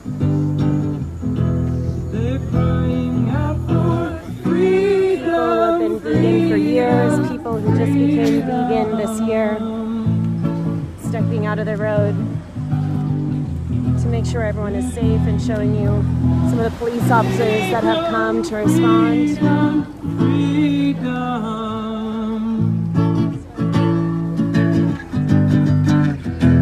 I know we believe in freedom, freedom, freedom.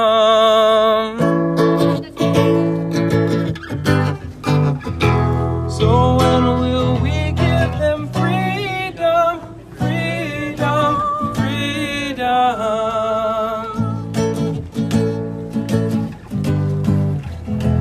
When will we give them freedom, freedom, freedom?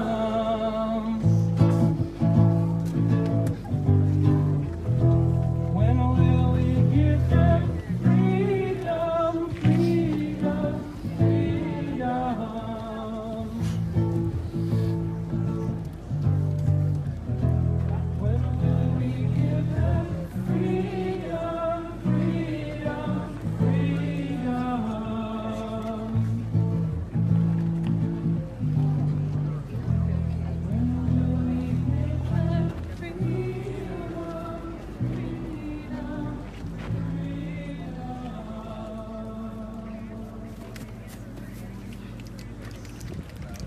And this, folks, right here is what it feels like to be on the right side of history, to be standing with the activists, to be showing the world what it looks like inside of a factory farm, to be forcing the world to turn their eyes to the suffering that is happening, to use our privilege as humans, as the human species, to draw attention to what is happening to other species on this planet. That is a group based out of Berkeley. I'm going to try to walk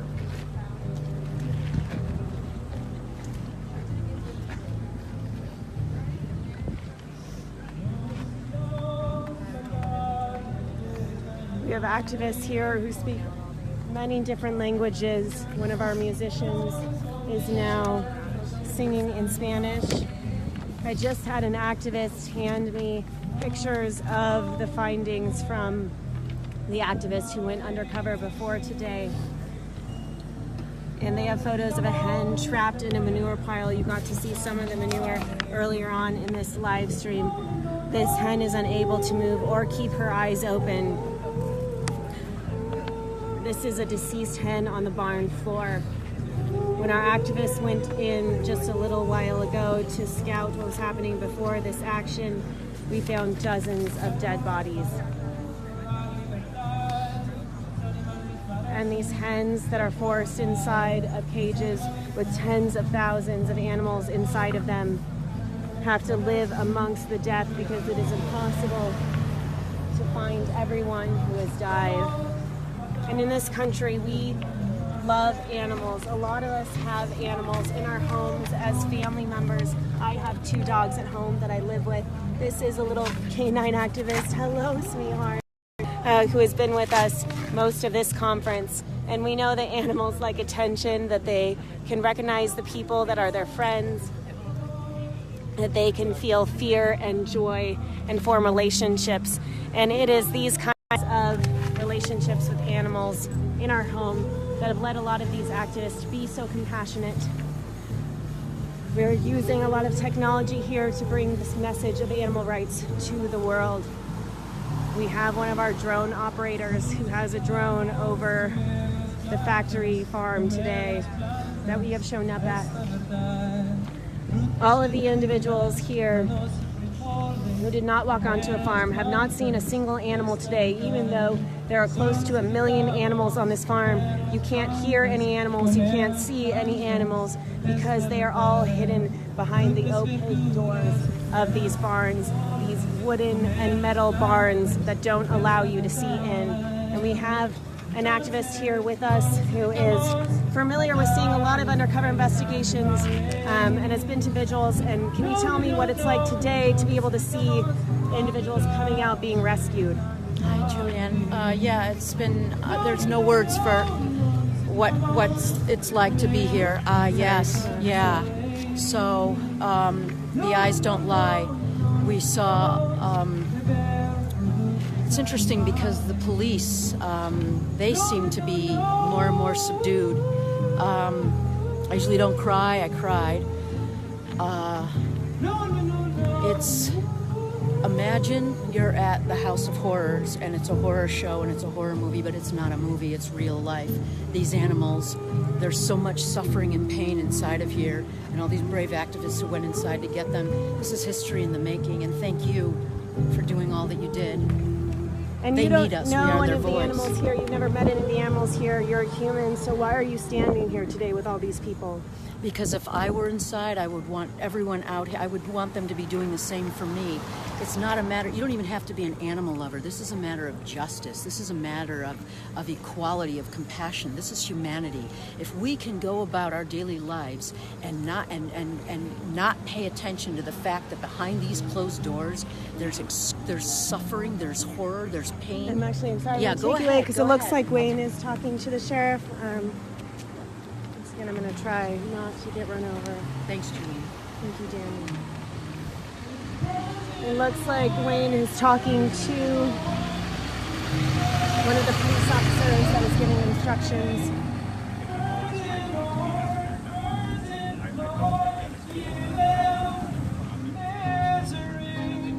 I cannot be silent among these symbols of violence.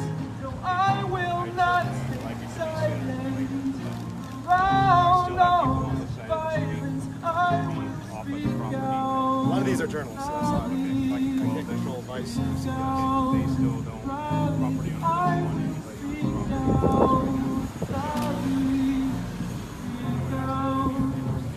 So that's kind of the deal. I don't know the timeline yet, but we are working. Things are progress. I want to just bring you up to speed on that. Okay. So just to give you a heads up, I think probably by around 2:30, folks have been discussing, So Wayne is behind me talking to the police officers. Hundreds of activists have lined up on the other side of the street per the request of the police. We were able to get many activists inside. Dozens of activists were able to walk inside, including myself, with this live stream. So when this is posted, you can go back and you can see inside of a factory farm for yourself live. You can know the exact date, time, and location that we walked into an average factory farm, one that supplies one of the largest and most profitable corporations in the world. We are at Sunrise Farms. They supply Clover Farms, a very popular brand that is sold in Whole Foods, which is owned by Amazon.com. So this is where the average food in American stores comes from. And these are the types of farms that what is called food that comes from animals is sold on Amazon.com. Amazon sells things like fur coats, where over 100 animals can be killed just for one piece of clothing. Amazon.com sells foie gras, which is a product that even people who don't yet see a problem with eating meat refuse to eat because they know it involves the forced suffering of animals. And what we just saw was forced suffering of animals. What we saw was hens encaged in wire cages so small that they couldn't spread their wings, with several other hens in there with them. If one of those hens were to die, they would have to step on top of Barty carcasses, which many of our investigators, including myself, have found in some of the factory farms that have certifications. This farm, according to their website, is USDA organic. According to their website, they are a certified B Corp, which is supposed to be a corporation that cares, a corporation that is doing good in the world. Folks, what you just saw was animal cruelty against thousands of animals, and all these activists did was try to take out a few injured. And what we saw was really incredible, which is that we've had quite a police response.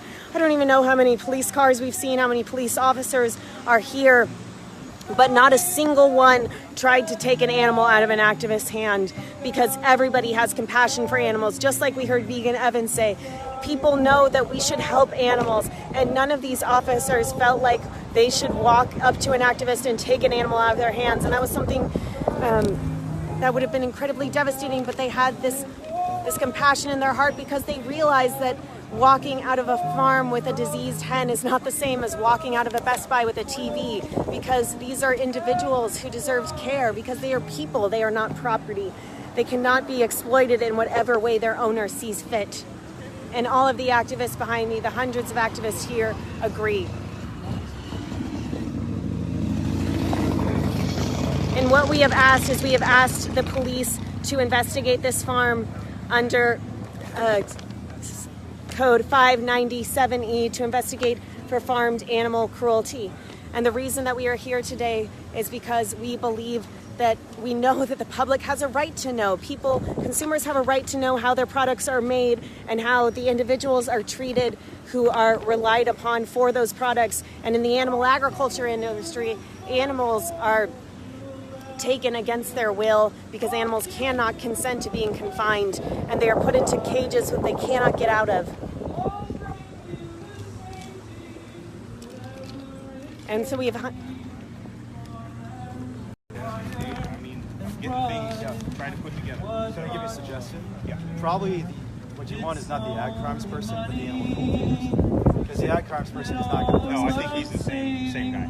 Yeah. Because the ag crimes prosecutors will never take these cases because they're oftentimes paid for by the industry. Okay. Like so yeah, it'll be County, they have an ag prosecutor who's paid for by he's one of the deputy district attorneys, senior level, and is. I'll give you the first kind words you ever know. I'm going to take you over to the activists who took out some of the deceased hens that we found. We just walked into this farm on an average day.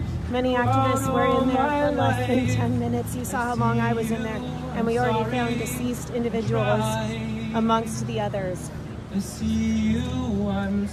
we have an activist here, Amanda, who actually lives with other chickens. And Amanda, can you tell us what chickens are like, what their personality is like, what their emotional and physical capabilities are? Yeah, Yeah, absolutely. I live with 5 roosters. My roosters are, when they're healthy, they're walking around. They have upright combs, clear eyes, clear nose, healthy looking feathers, and they're clean. They keep themselves clean by dust bathing, so you know the chicken's unhealthy when they're covered in dirt and feces. They're active, looking around, pecking the ground, flapping their wings, crowing, and did you see some of the hens that were taken out by the activists? I saw all the hens. And did they look healthy to you? Absolutely not. All their combs are floppy, covered in feces and filth, barely able to open their eyes, just so lethargic and barely move. And a lot of humans have dogs and cats in their home that they consider their family. I know I have 2 dogs at home that get excited when they see me. Do you feel like your chickens you live with can recognize you when you come home? Absolutely. They know me, and they even know their grandparents, my mom and dad, and they look forward to when my mom comes to visit, and we bring them grapes and all sorts of favorite treats, watermelon, and but their favorite is really just being with people, humans, and getting love and sharing interaction with each other. Thank you for sharing that with us. What it is like for a hen who is treated well.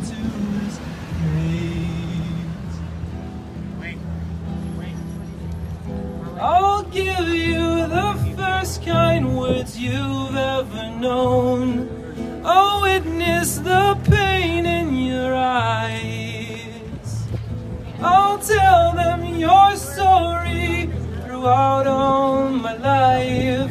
I see you, I'm sorry, I tried. I see you, I'm sorry, I tried.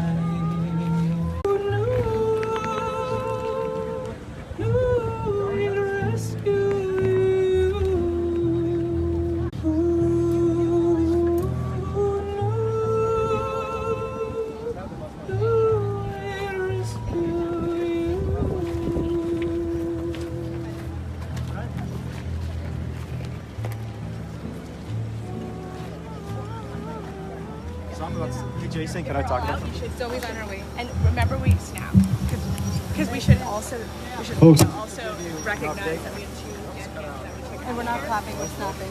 Hey, so folks, I just got a report on how many animals we saved today. We were hoping to save 50 animals, and we were able to save 37 animals today, despite of workers closing off the doors.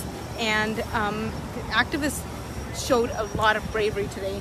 I saw this woman on the live stream. I saw her go inside to document those animals. That's journalism. That is what journalism is. So, Julie, you can't see Julianne right now, but she's on the live stream. She went inside. She, despite the doors being locked, I had a door slammed in my foot, but that's all right because the animals were kept safe. And all of these things are okay because animal activists are taking risks to help animals. Folks, I just had another conversation start the opposite. It's out again. What's going on? Hello, hello, hello. Hello, hello.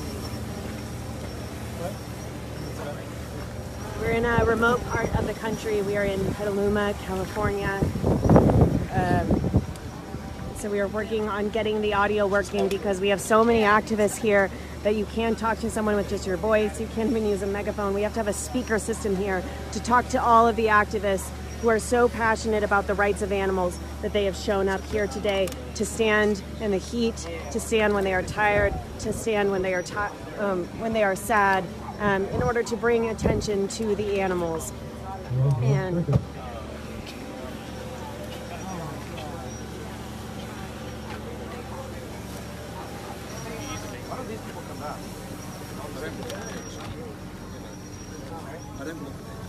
And we just talked to Amanda, and this is Trevor, who also lives with several individuals. And Trevor, can you tell us a little bit about chickens for people who have never been able to interact with a live chicken, what they're like, what their personalities are like? I've just been blown away by the amount of personality and the beauty and all the little voices since bringing chickens into my home, into my family. It's been a beautiful thing getting to know them and getting to experience just how beautiful and unique each one of these individuals really is. So it just really highlights how cruel their treatment is because of how beautiful and individual they are. And were you able to see any of the animals that were taken out? I caught a glimpse of a couple, and their combs were so droopy. They just looked so pale, and they looked like they were just barely hanging on for life. Thank you so much. Yeah, of course. All right, we're working on being able to get Wayne audio equipment so that he can speak to the activists here to give them an update on the conversations that we've had with police. We have musicians here to help activists with their spirit as they stand outside this place of violence. And I think Wayne is speaking, so we're going to go catch up with him. I'll give you guys a quick update about my conversation with the police.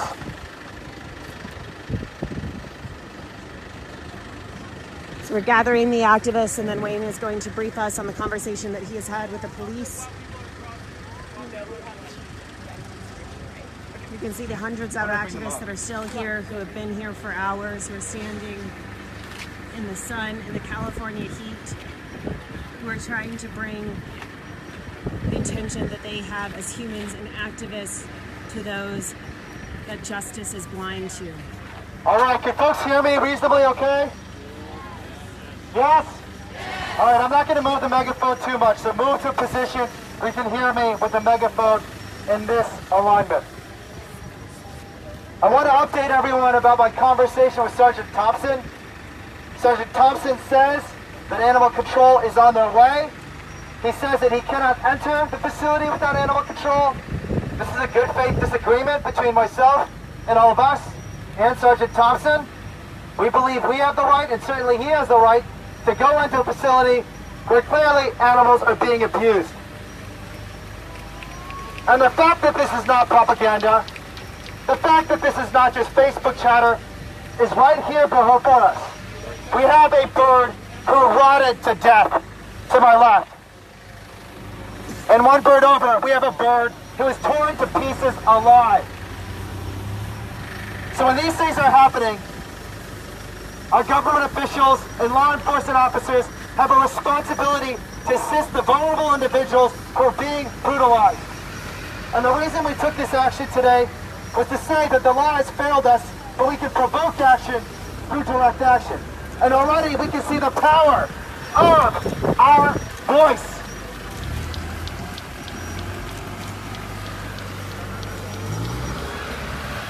But I know there have been some conversations among many of you.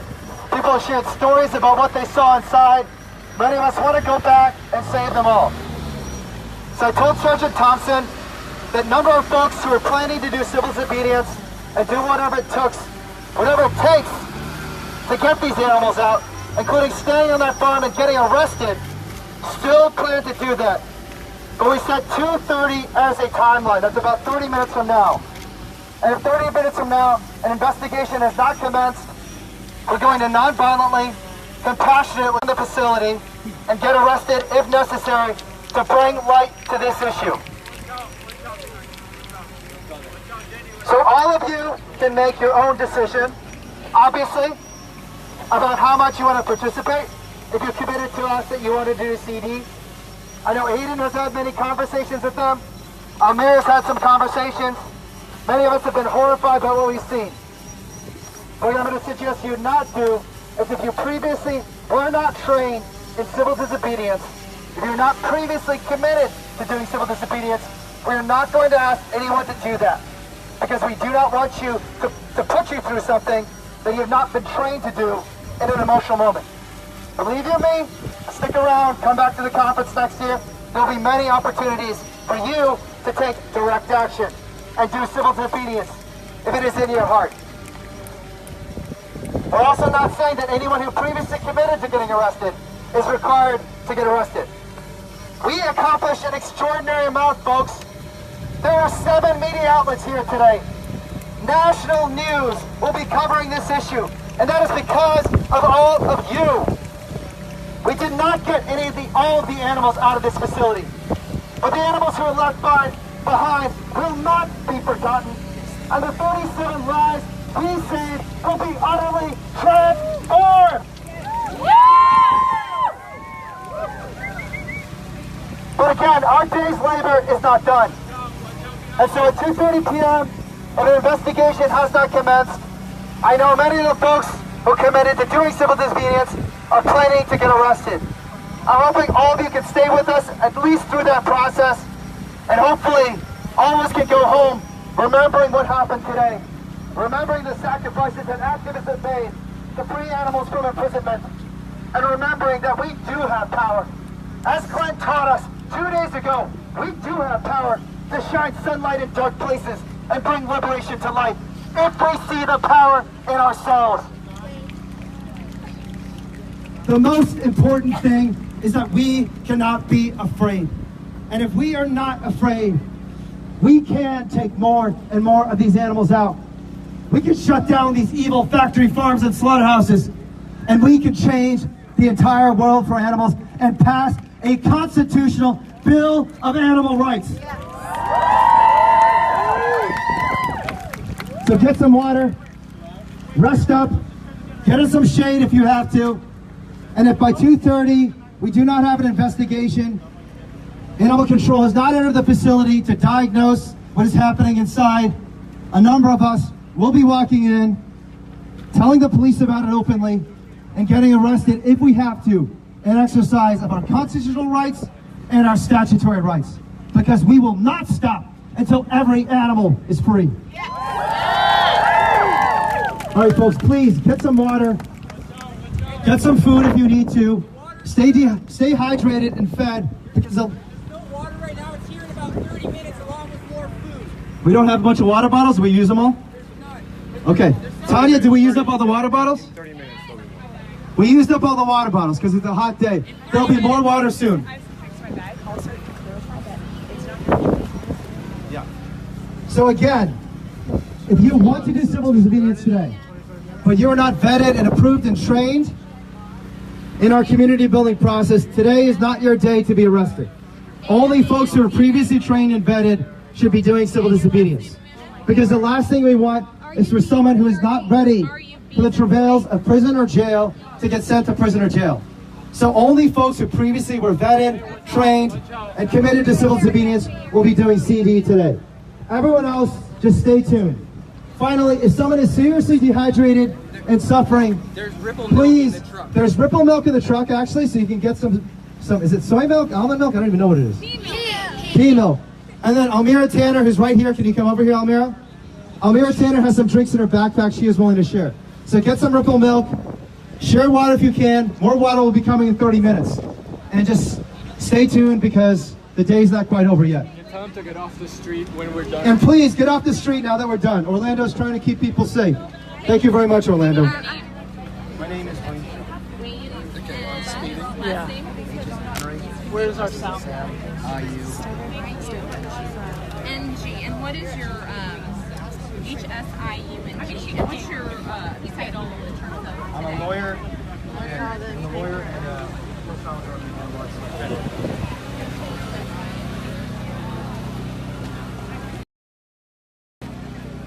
All right, folks, so we just got a briefing from Wayne, and I just noticed that Anita Kreintz is behind me, founder of the Save Movement. And what we have been told, I'm sorry there's a lot of noise, so let me get you to this area. What we have been told is that law enforcement did speak to Wayne and said that there would be an investigation, said that animal control is on their way. We have been told this before. And action wasn't taken. So a group of activists have decided that they are going to, that if an investigation does not start by 2:30, that they are going to walk onto the facility and occupy the space until our demands are met in order to fight for the animals. And as the person in charge of this live stream, I will be with that group. I will be going with them. So I will be here with you guys until the end. For people who haven't met me, my name is Julianne Perry. I've been with Direct Action Everywhere for several years. I'm an undercover investigator. I've been inside of dairy farms. I've been inside of a dog meat farm in another country. I've been inside of turkey farms, inside of Jandal that supplies the White House that DXE investigated. I've been inside of Farmer John in LA that exploits pigs for meat. I've been inside of a Land O'Lakes dairy farm that exploits female cows for their dairy, and today I walked with you inside of an egg farm in Petaluma, California, in order to show you what a USDA organic certified B Corp egg farm looks like. You were there with me, folks, and I'm going to keep being here with you till the end. I'm going to see if we can find some more perspective to get. We have Paul with us, who has been an investigator many times for Direct Action Everywhere. Paul, you've got a live stream audience, hundreds of people with you. What do you want to talk about? I want to say thank you. Is this the Direct Action Everywhere audience? Yes. Hey, thank you right now. I swear to God, I love you so much. It's because of you at home sharing this, being supportive, that any of this is possible. None of us here could do this without everybody here watching. I think you've seen everything that you could imagine today. You know what's happening. I just want to be grateful and appreciative, and I'm just excited to be working with you and to be on the same team as you. And this is an amazing moment. I was filming when they walked out with dozens, or I don't know how many birds, 25, 30, 37. At one time, though, they had all these blue shirts, these flowers. I'm filming. I started laughing and crying at the same time. It was the most beautiful thing I ever saw. And yeah, but thank you so much. Let's keep it doing. Do you have the time? Because I heard that we have a time cut off at 2:30, that if there is an investigation, that something is going to happen. Yeah, well, I mean, right now, we know that there are birds on the lower levels especially who cannot get access to food or water. It takes no time to walk in and to see that there are injured birds who can't get up to the feeding trays, who can't get up to the water nipples, and that's illegal. That can't be happening. And so we need animal care. We need, whatever relevant bodies can enforce this to come and to enforce this. Otherwise, we'll go in and continue the investigation or be arrested in the process. Thank you so much, Paul. Is there any last thing that you want to say to the live stream audience or about the egg industry in general? I know you've been in several egg farms. Yeah. I'd like to just end by saying thanks to everybody, and including the people who are tied up in the system still, too. There are workers here, and they're individuals, and I got love in my hearts for them. I got love in my hearts for everybody wrapped up in this disgusting system, and I think love will be the way that we finally bring this thing to the ground. Thank you, Paul. Thank you so much. And I'm going to ask Priya if she can speak with us. Priya, do you maybe want to stand over here, sit if you need to, because you've had a long day, and just walk us through from the beginning what happened today. So today we went inside of this massive industrial egg farm, and what we found was that the employees were actually waiting for us. They saw us coming in, and despite all of these hundreds of activists being very nonviolent and very compassionate, and just saying to the employees that we have a legal right to be here, we were met with assault and aggression, but we responded with compassion. And I myself saw a few activists being shoved and pushed, but despite of all of this, they were able to get inside and rescue animals.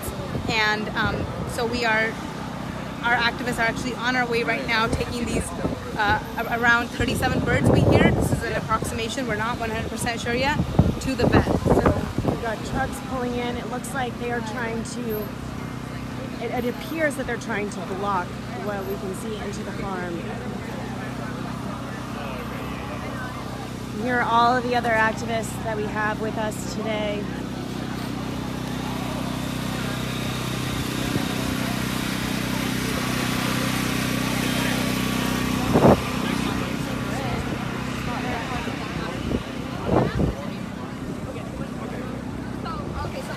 Some of the organizers of this event that have planned very carefully to be able to rescue animals that have to be able to adjust at a moment's notice. And it looks like Wayne is getting interviewed. Let's see if we can catch some of this interview.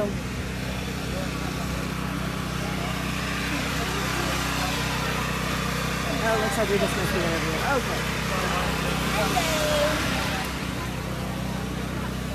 So let's see if we can talk to Elmira Tanner. Would you like to talk to the Direct Action Everywhere live stream audience about what happened today?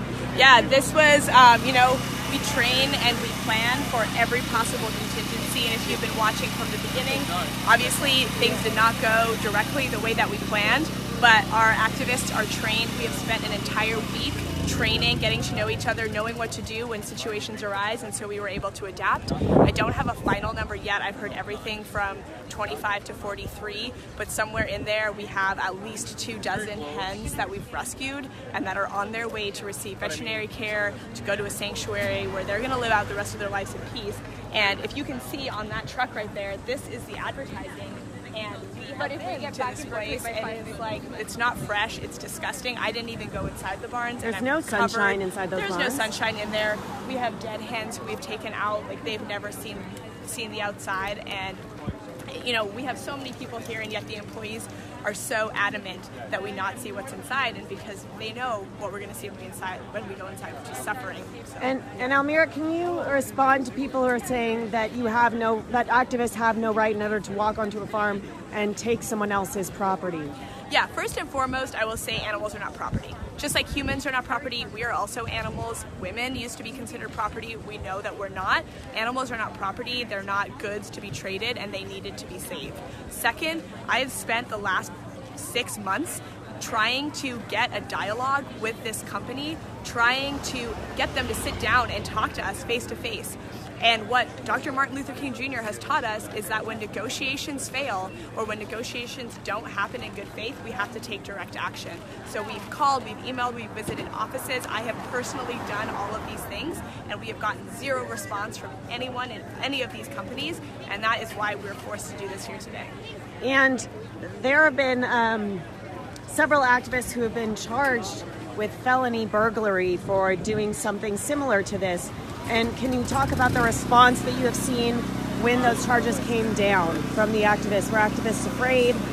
Yeah, I mean, I think it's natural to be afraid, but we have to understand that the only reason industries and governments are charging people is because they want activism to stop. They don't care about 2 turkeys or 3 piglets who are going to die and to them had $0 in value.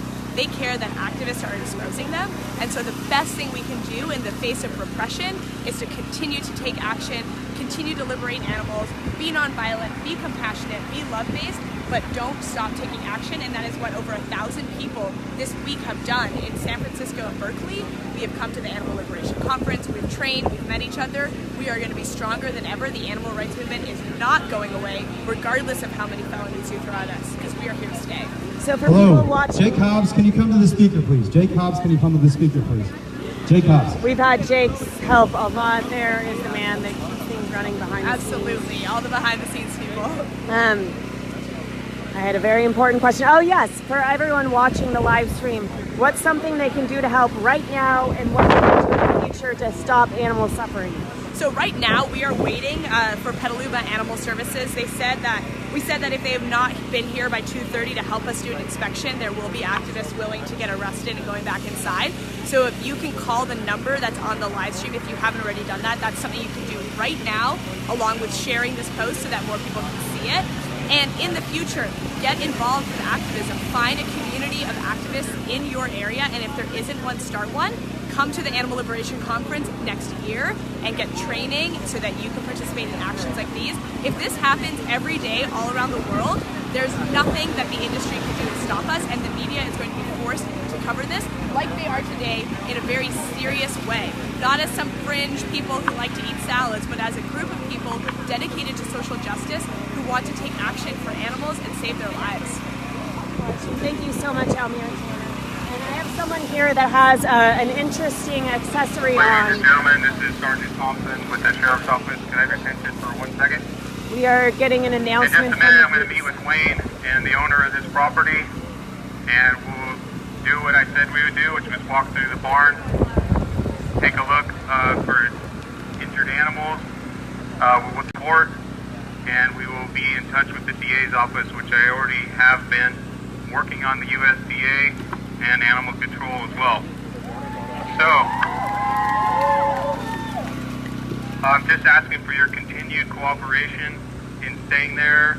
I appreciate your guys' effort, and I'm going to meet with Mike and Wayne in just a few minutes, go through the barn. Anything that happens with you guys coming over here is just going to delay things. Hang on 1 second.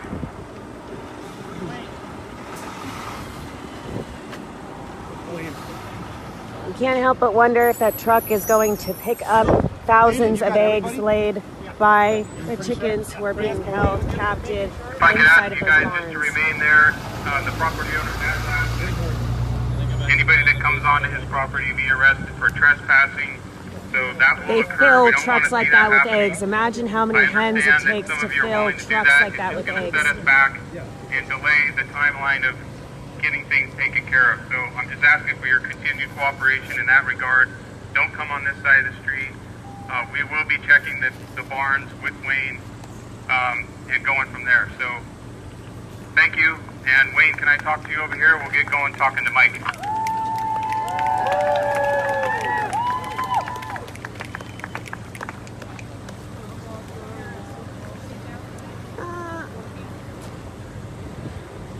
I'm going to go ahead and get this conversation.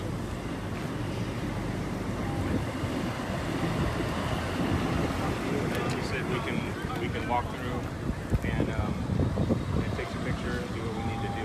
Okay? So we can walk through a barn and then move sick and distressed animals. Yeah, we can walk through the barn. You can show me what you feel. He can explain inside. We'll go from there. Okay? It's not like, again, 2:30 is the time. Hoping for inspection about sick and distressed animals. Great. What time is it right now? It's 2:17. I'm worried what's going to happen. Anonymous for the voiceless founders come in. Over the sheriff's office. Sheriff's office. So are you video recording? Yeah, video recording.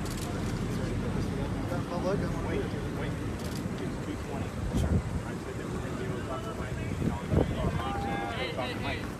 Everybody else, yeah, stay over there. Yeah, I mean, we'll talk to Mike again. I have to move. Thank you. Okay. Okay, can we bring a journalist with us? One journalist. Hey, can we go with Wayne? Can we go with you if Mike's allowing us to go on the property? Let's see. I'm a journalist with a newspaper in this area. I know. We were working with Vice too. Okay. So The only live one stream journalist? did go inside once, Briefly. but we didn't see any of the brown hens. We probably have to work with one of the companies we've worked with before, which is like either Vice or Fusion. So I wonder if we can get So if you didn't catch that, the sheriff said that only one reporter can go in with Wayne, and the reporters are fighting over who gets to go inside to tell the story of abused animals. I don't want to go anymore.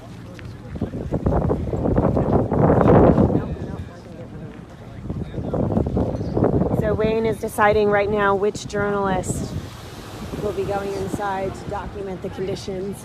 We have already been inside, so I have a feeling that there will have another journalist trying to make the best decision that will get the widest audience. All right. So it looks like Wayne is talking to the sheriff, so I may try to go over and get this. Apologies, folks. Everything happens very quickly at a live event like this. We're trying to keep everyone safe and also keep you informed. So again, I'm Julianne Perry. I am here with you through this entire live stream. I have been inside of many animal farms before. I've been inside of dairy farms, pig farms, several egg farms, and even a dog meat farm. And I can tell you that the abuse on all of these farms looks the same. That all of these animals are crammed into places so tightly, so poorly ventilated, so unclean that they are forced to live amongst their filth. We saw that in Yulin at the dog meat farm, and we saw that today in an egg farm in California. I'm here as a representative So of the that tells me that you're not enforcing the laws of the state I'm here of to California. maintain peace. But you're not enforcing the laws of the state of California because animal cruelty is a crime, sir. I absolutely agree with that. Okay. So you should be against animal cruelty. I am absolutely against animal cruelty. Yes. I'm absolutely against animal cruelty. Thank you very much. Yes. I appreciate that. Okay. Well, I could tell you're not very sympathetic to animal rights activists. I'd love to have a conversation why you're not sympathetic, because I'm guessing you have a dog. I actually have a whole farm and a bunch of farm animals. So yes, I do. My personal opinion is I do care about animals. Yes. Great. Thank you very much for your care for animals. Okay. And what we found today was cannibalism. Okay. Animals who had their internal organs being pulled out or in the manure piles, languishing in feces and filth. Okay. And that's a serious concern for the public. Okay. It sounds like they're going to give you an opportunity to go in and take a look at it and videotape it. Okay. Yeah, I mean, Wait, yeah. We wasted 2 minutes here. Let's bring Mike out here. Photographer? No. I make the agreement here, and this is his property, so he would like to go on there and talk there. Yeah. Okay. Let's go. Can the media come? Just one videographer. I need to talk to our team. Photographer. Do you want to sort this out? Yeah. Just get in there and get in line. Give me your camera. Everybody to be on this side of the street. Thank you. All right, we've been instructed to go on the other side of the street, so when it is safe, we are going to cross over. Wayne is deciding which media outlet will be given the opportunity to walk inside of a factory farm. So we are going to see if we can follow him and get a little bit of information on that deliberation process. We have to weave through a lot of activists because there are so many people here speaking up for animals. Well, if Mike comes out, we'll have a little more talking.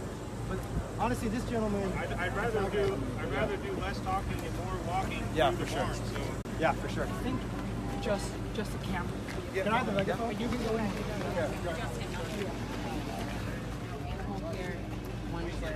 I'd like to get going into some barns. Folks, so what the police officers have offered us is that if we decline to do civil disobedience, if we decline to use our constitutional rights and our statutory right under 597E to enter a facility and give care to the animals, they will do a walkthrough with me, one videographer, and one photographer from the media. Now, the concern here is we don't know if they're going to allow us to give actual assistance to the animals. We don't know what's going to happen to me if I go with them.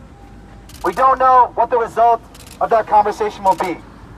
We do know that obviously the factory farm and the powers that support the factory farms do not want us engaging in disruption and nonviolent direct action. So we're going to discuss as a leadership team what we will do in response to this, because honestly, I'm not sure what to do in this context. We have an opportunity to potentially save lives, but we also have an opportunity to potentially provoke a national conversation by doing civil disobedience. We also don't know if the opportunity to save lives is a real one. If we go in, maybe we just get arrested and none of the animals come out. So we don't know. So I'm going to ask some folks in leadership in DXC and frankly SAVE or AB, if you want to come out and have a little conversation. We can't have a conversation with everyone, but I'd like some feedback before we make a call as to what to do. So folks in DXC leadership, if you could come out a little bit, we'd love to chat with you for a second. Honestly, don't know what to do. Direct action everywhere. Wayne, would you like the live stream to listen to the deliberation? Yeah, or do you that's want Okay. What do you guys think we should do? So we have been through this barn on multiple nights, like in the past month, constantly. We know exactly what it looks like. We have footage to prove it. They don't need us to go in there. Like we have the inspection. We've done the inspection. Behind the white line, there's a truck. Like we got to do it. So what? I mean, should we? So we should. Our demand should be all the sick and injured animals are removed. I think you can walk through this farm any night you want to, with anybody you want to. I think what they don't want us to do is to amplify the situation by engaging in nonviolent civil disobedience. I think we should do what they don't want us to do and amplify the situation. I think myself. also because they are offering this compromise, it speaks volumes to the fact that we are in a justified position. Yeah. Because if we were completely unjustified in our position, there would be no compromise or no agreement being made. They would just kick us off the farm. Why don't we just make this a public conversation? Hello? We can't make it too public. So, I mean, I think we just have to be very careful because while you're right that they have probably cleaned things up. I have, like I promised, animal control is here. Okay. Wayne is ready to talk to you. Mike. I'm ready. Mike, I'm sorry. I'm ready to walk through some barns. So if you want to come over here, we can get going on that. Yeah. Like I promised. I'm trying to keep my word. It just takes time for people to get here. Yeah. I see animal control right here. So can we commit to removing all the sick and distressed animals that we find? I don't know what we're going to find. I haven't been in there yet. So, but if we find them, let's go look. If we find an animal who you and I and Mike can all agree this animal's in a no pit, she's being cannibalized, she's rotting to death. Let's go talk to Mike and start walking through some barns. That's what I'm asking. If you see them and they don't let you remove them, you can tell us and we can proceed with our next action plan. Yeah. Okay. How are you on your way in? Honestly, I think logistically, how are you going to remove these birds? Like, I don't think they're going to let us come in. I think we need to take a whole. We need to go look first and see what we have, and then we can make a plan. Well, we can already confirm that there are sick and Yeah, diseased we already animals saw in there. that. The problem is, if people bum rush the place, it's going to set. We don't want to bum rush. We're not bum rushing. We'll cooperate with you and get Yeah, arrested. we just want to walk in non-violently. But we Okay, want. but that's going to set us all back. I only have so many people. I would rather be walking through the barn and taking a look and seeing what we have, make a civilized plan to And we deal really with appreciate it, that. and get it But our recorded and recorded. One at a time. Okay, But sure. if I'm having to struggle with people out here willingly even getting arrested, it just takes manpower and time away from what we're trying to do, and it's just going to set us back several paces. We've already gotten pretty far, I think, without me getting a heads up about this today. So, and I really appreciate everybody's cooperation, and I'm just trying to move to the next step and get your guys' cooperation continued. So I think the leadership team just met, and frankly, other than me, everyone pretty much agreed that we have to get a commitment that the sick and injured animals will be released to the animal shelter or to us. If we Okay, can't get the let's commitment, go- then people have to do CD. I don't know what to commit to because I haven't seen anything in there. But we've So seen if it. That's the problem. we know People it's- already seen it, and it's there. You're implying that if there are sick and injured animals in there, that you'll be willing to cooperate with us? Well, I'm willing to figure out what we can do to fix that problem, and I just need to go see what it is. So that's where I think if we talk to Mike now, animal control is here. They're willing to walk through. So I with think us. that is probably the answer for us. Okay, That- but- unless we can get a commitment that sick and injured animals will be removed, And we have to walk need in. more than just you to do Yes, that. We would yeah. need about We need a a lot. dozen activists at honestly, least. we need hundreds probably. Yeah, we honestly We're get them taking all. all of the sick and injured animals. Well, we have a lot of biases, so yeah. Counter offer 20 activists, not one. Yeah, if we could take 20 in and be sure that we can take out every sick bird, that would be meaningful Okay. and save lives. Okay, Short first of that, let's I don't go. think we can. Let's go meet with Mike. Let's go see what there is, and then we can come back out and make a report or talk some more, and then figure out what the next step is. Okay. Let me talk to the officer privately for a moment and talk to Mike. Is that okay? Watch yourself. Watch yourself. And I just need Careful, everybody guys. to stay on this side, please. Thank you. I think honestly, if symbolically,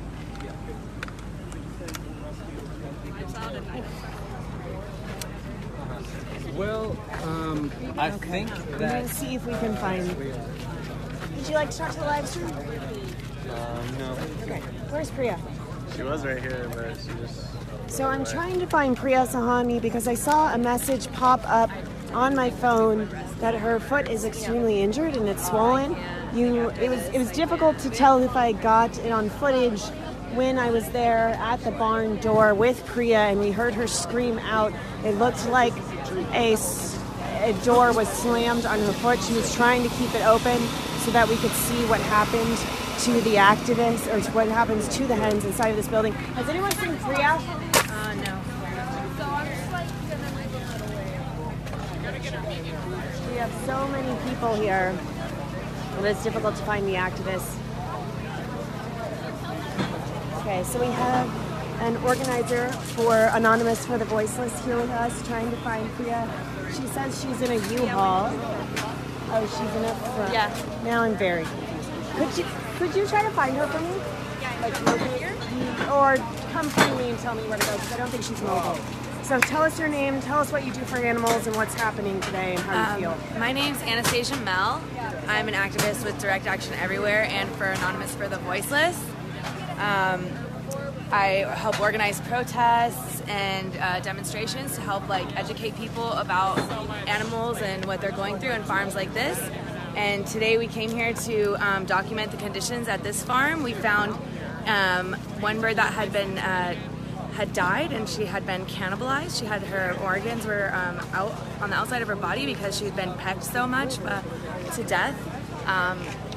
And right now Wayne is trying to get inside to investigate further so we can hopefully rescue some of the sick animals.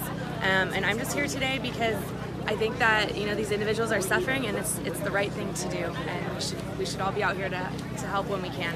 And you and I have both seen a lot of undercover investigatory video, and a lot of the criticism that comes is that maybe it was staged, that maybe it was from another country, a particularly bad barn. And when we got on this live stream, we saw that we just walked in without having any idea what was there.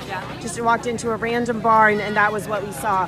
So can you just talk about the power of having all these people here together to testify to what's happening? Yeah, it's a really incredibly powerful experience. I mean, you can even tell because when the law enforcement came, I think they were even unsure of what to do, because there's so many of us here today saying that this is wrong and that, you know, these animals are being criminally abused here. And you know, yeah, it was just a random barn. Even just walking by random barns, I saw animals that were distressed, that were collapsed on the ground, that had no feathers on parts of their bodies. And you know, they all looked very like tiny and young, and they're already been suffering for so long.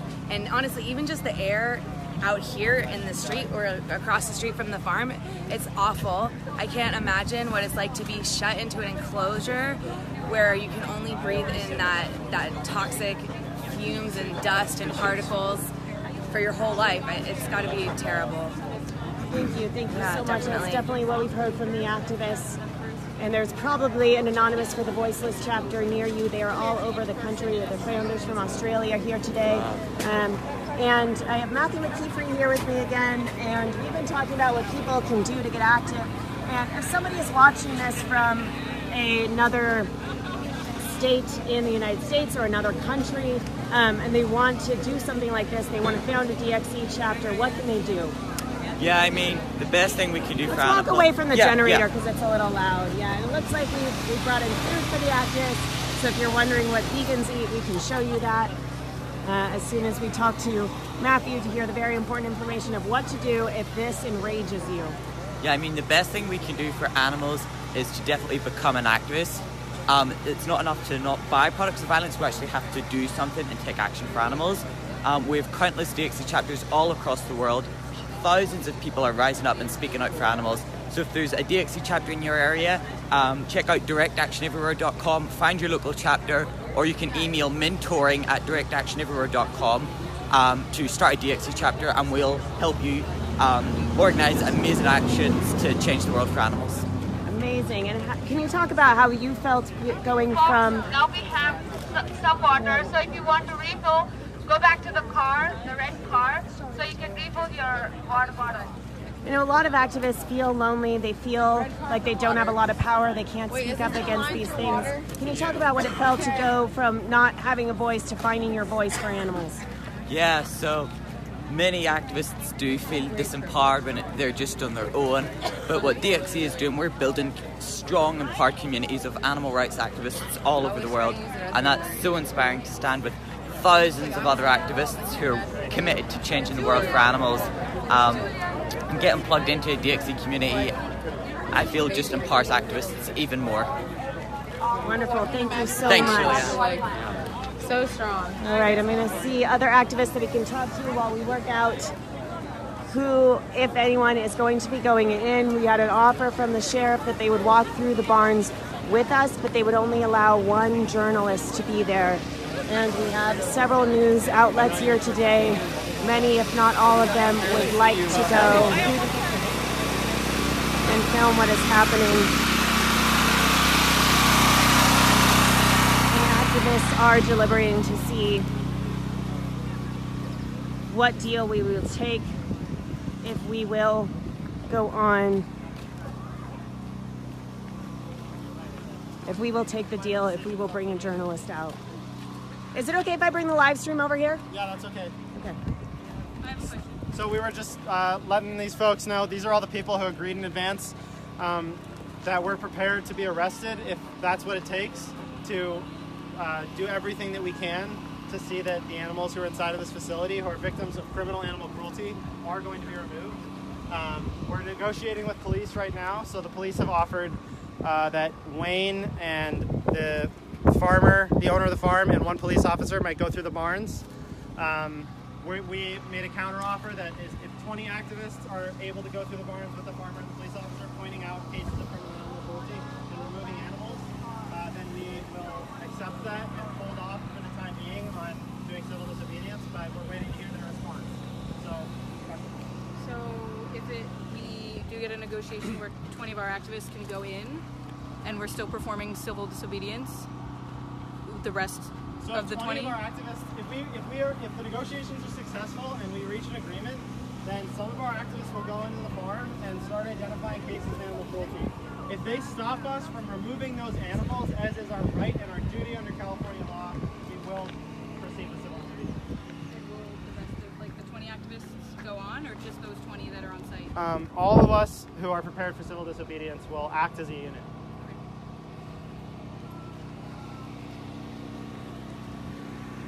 Any other questions? All right, let's go ahead and get food and water. So,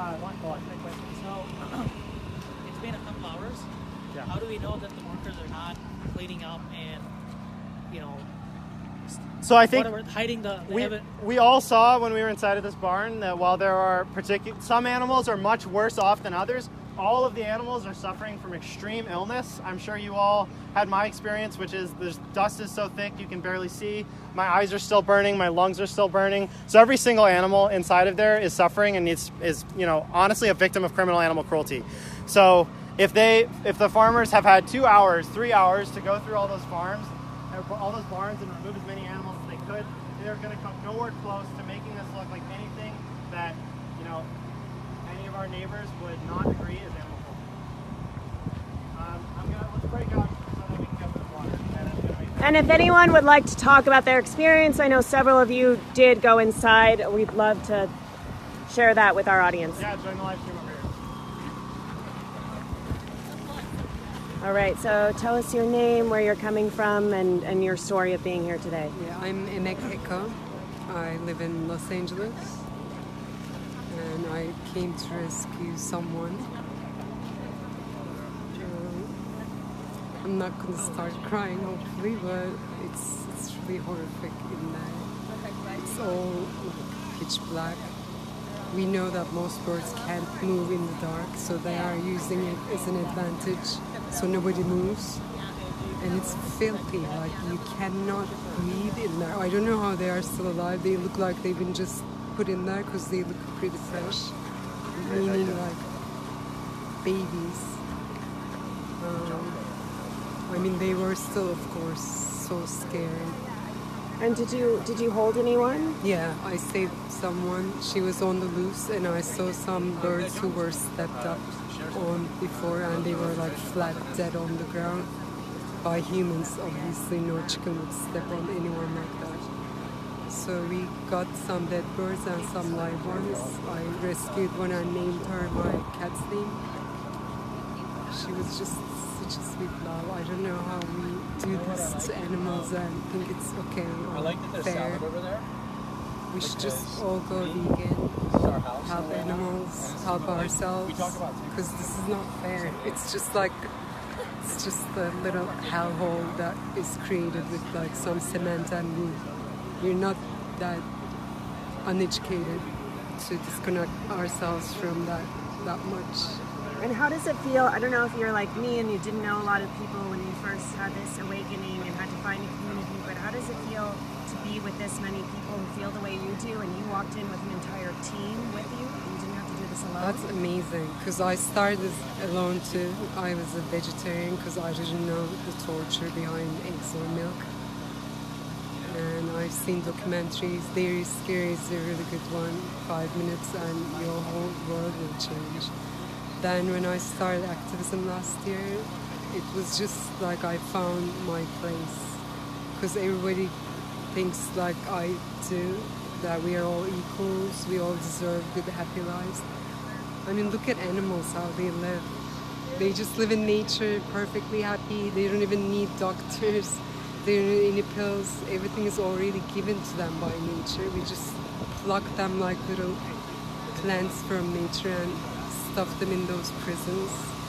These are not criminals. They need to live free, happy lives like we all deserve. Thank you, and thank you for giving. Tell me her name again. Emek Eko. Oh no, the name of the girl that you rescued. What you named her? Gri. Gri. G-R-I. G-R-I. Yeah, my cat passed, and she was the one who inspired me to take action for animals because I learned a lot from her. She was an incredible kitty cat. Yeah. And now she's gonna live on the little bird I saved, or in her memory. That's incredible. Thank you for giving Bree freedom and love, and now she's going to live at a sanctuary. And we have other activists here. This is Eva. Well, why don't you tell us your name and where you're from and why you're here today? Hi, I'm Eva. I live in Chicago. I'm here to bear witness to this just mass cruelty that's happening in this farm. I'm here with, you want to introduce yourselves too? I'm Kelly, I'm from Colorado. I'm Emma from Madison. Malaji, Milwaukee. Lawrence from Madison, Wisconsin. Okay, and were you all on the same team? No, we all were. The five of us. We were team 7, he was team 5. All right, we'll get to you. Yeah. Right, so the five of us were all on the same team. We all went into the same barn. It was a barn with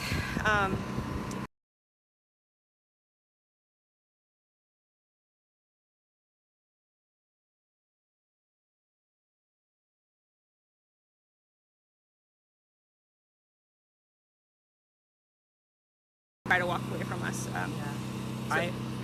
Go ahead. I saw, so I'm giving her the name Autumn, but I saw Autumn immediately as we entered the facility, and she had her foot propped up very slightly, and it seemed like she was not going to be able to move, and she was very underneath all of the other hens and chickens, and I just pointed her out immediately. I knew that she was very sick, she was very injured, and she needed assistance, and after a moment we decided collectively that yes, we needed to rescue her, and then we were going to rescue more.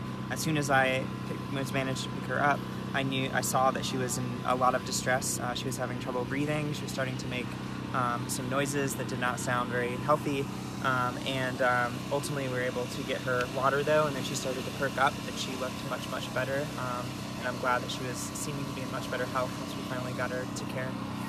That's...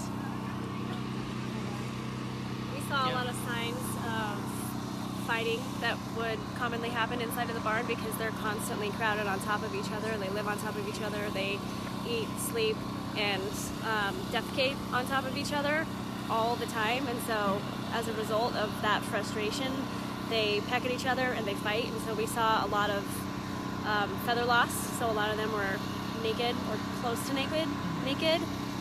We saw a lot of pecking happening, a lot of infections in their rears that you could even see the result through all of their feathers.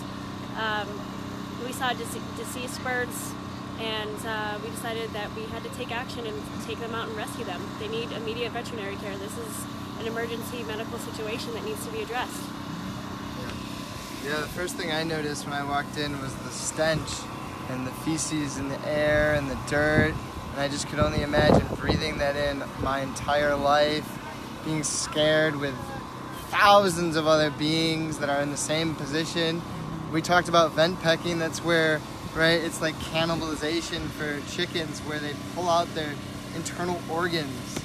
So it's just, I'm so glad I was here and my team was here, and we just had to take action. Yeah, I was particularly impressed by how we were able to keep the action very nonviolent. We did witness quite a lot of violence from some of the people, some of the workers. They were very upset at us. They did not understand why we were there and why we were there in such great numbers.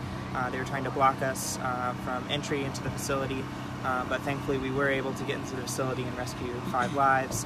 And the way that we were communicating with these workers who were very visibly upset and getting violent remained nonviolent no matter what.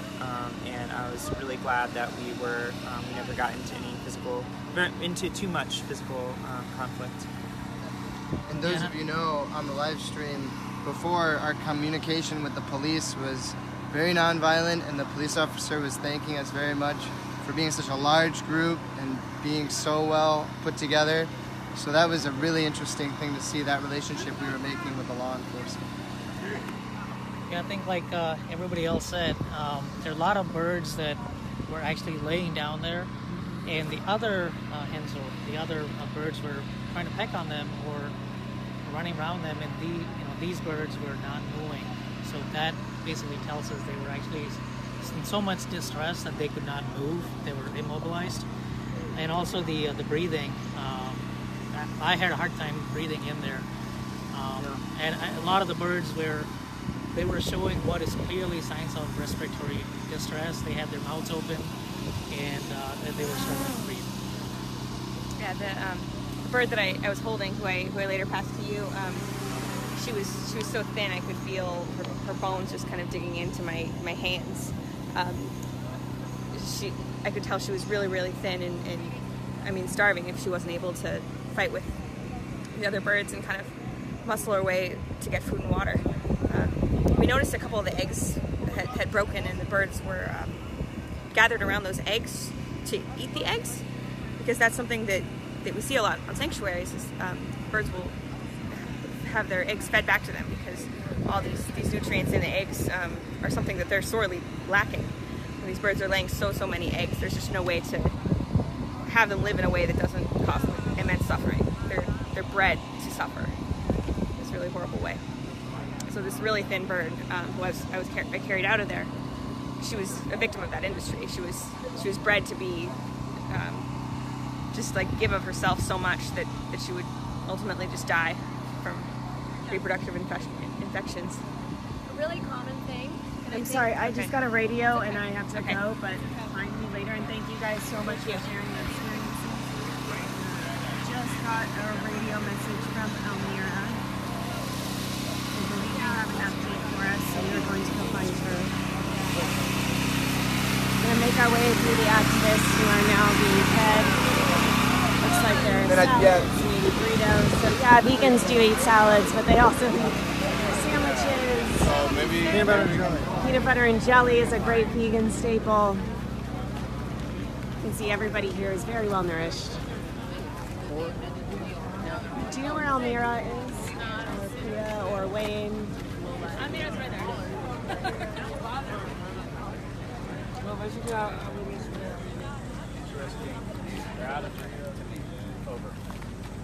I agree with Paul's assessment. Over. So Elmira, can you tell us what's happening here?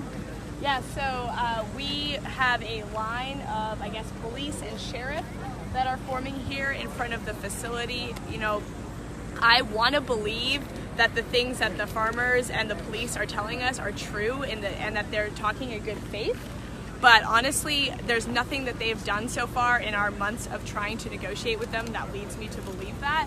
We've tried, we've gone to their offices, we've gone to the Sonoma County DA. I've written her emails, I've tried to call her, she has not responded. And I think they're just trying to appease us here. And as that's happening, as we're in negotiations with them, you know, this line here is formed. They've got zip ties out, I see. They've got a bullhorn. I think that they are trying to intimidate us.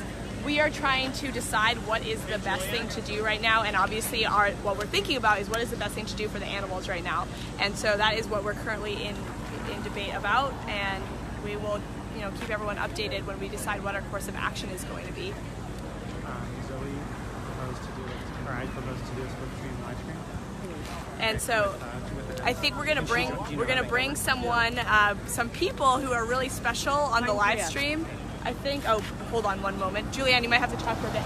Okay. Elmira's being called away, and I was just given a peanut butter and jelly sandwich so that I continue. Oh, okay. Sorry, something's happening. Had he gone in? Had Wayne gone in? He went in, he just came out. So apparently Wayne was inside of the farms and he just came out. Maybe he was running back in. And what is your name? Chandra. Chandra? Yes. And where are you coming from? Phoenix. Phoenix. Thank you for being here with the animals. Of course, thank you. She should be on way. Well, okay. So, we're gonna see if I can cross the street and be with Wayne. It seems like if there is a sick and distressed animal, they will be able to take it out. The owner is saying there are no sick and distressed animals inside the facility. There's been a long few hours that they could have cleaned up if that is a thing that they would do. Can you kind of explain how at this point, even Wayne is kind of at the mercy of the group as a whole? Yeah, so at this point... They're going to let me go in. Wayne. Everyone's excited to like face off against. Where have you been, Wayne? Okay, so Okay, Wayne's gonna give everyone the update all at once. Folks, okay, so here's the offer that was given. I talked to Mike, who's one of the owners of the facility. He's honestly a friendly guy. I like him, I trust him. We might have a vegan meal together afterwards. But Mike is not going to allow any cameras in. What he says he'll allow is one person, me, inside, and if he sees sick or distressed animals, that he'll give us an opportunity to move them. That's it. So. One person only? You'll only take as many as you can. No cameras. No cameras. Why no cameras? So no cameras? No one's Yeah, there are no cameras that are going to be allowed inside. And the reality is, my guess is they've cleaned the place up a little bit. Maybe even a lot by now. So I'm going to ask our leadership team again to convene a little bit. I can already tell people are not very happy with this. So I think...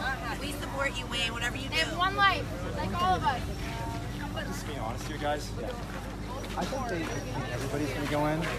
And it might be a little anticlimactic if it's only like 40 people going in. If 40 people going in past these officers would be actually very interesting. They have a very visually stunning line. They've got some helmets on. We have activists who can walk past them. Some activists will get farther in, take suits, maybe you get inside, and let it play out. What do you think? Yeah. I think that's so weak. I mean, they're not even committing to enforcement. Okay. Like, I mean, they're not even committing to enforce the law. We already did have the cameras in So let's get the white flowers. Make sure everyone has white flowers. Already. And then take your gear off. Just So we're going to call up the CD people? Yeah. I need a flower. I guess. They're going to go in. They don't like the compromise. They don't like the no cameras. It's very possible they cleaned up. Looks like they're going in. And I think that's what Wayne is saying right now to Sergeant Thompson. What do you think about it? Let's see if we can find. We had some strong. So Orlando, you had a really strong reaction when you heard that from Wayne. I caught your face. Can you talk about how you're feeling, what you heard from the other activists? Yeah, I just the fact that they don't want us to bring cameras in there is really suspicious to me. Like, they already had a few hours to clean everything up, and I'm just wondering why they don't want cameras.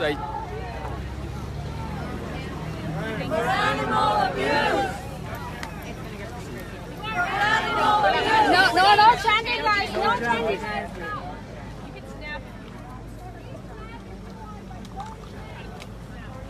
All right, we made a decision not to chant at this particular event, so we're asking activists to snap. Communication's working very well. I'm sorry. I'm in pain, living in misery. Won't you do something about it? Please do something about it. You say I'm different, so you treat me lesser than. But you are so wrong about me. Yes, you are so wrong about me. 'Cause I'm like you, I feel pain, love too. I'm you but in a different body. There's life inside my body. Let me be free. Freedom from your tyranny. It's all I've ever wanted. It's all I've ever wanted. Liberation.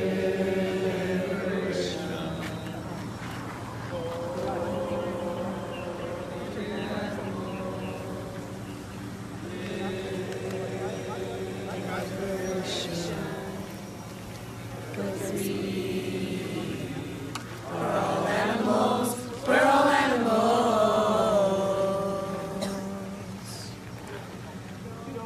Be brave. Go out there, make history.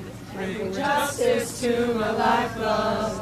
Bring justice to the lives lost. Every day they will try to convince you that humane murder is justified. But believe me, I don't want to die. And I'm not your mercy, and you are the difference. You're the voices of the silence, and the silence stop the violence. Organize, mobilize, speak up for the defenseless. Without you, we're defenseless. I got everything with me and I'll need anything else.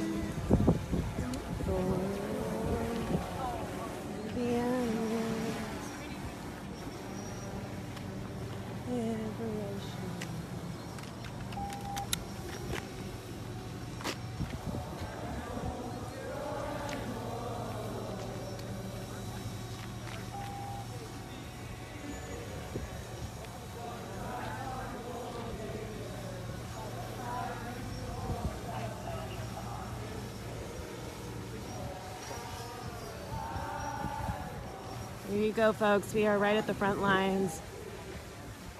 We have a line of officers across from hundreds of activists holding white flowers and singing songs of liberation for animals. We're on the cusp of a decision. The police offered for Wayne and one photographer to go in with no promise that we could take out sick or abused animals, and the activists were not happy with that. The activists want to see the animals freed. They want to see truth told. They are sick of the status quo of corporations hiding behind the walls of these barns that they put animals in. This is what a farm looks like, folks.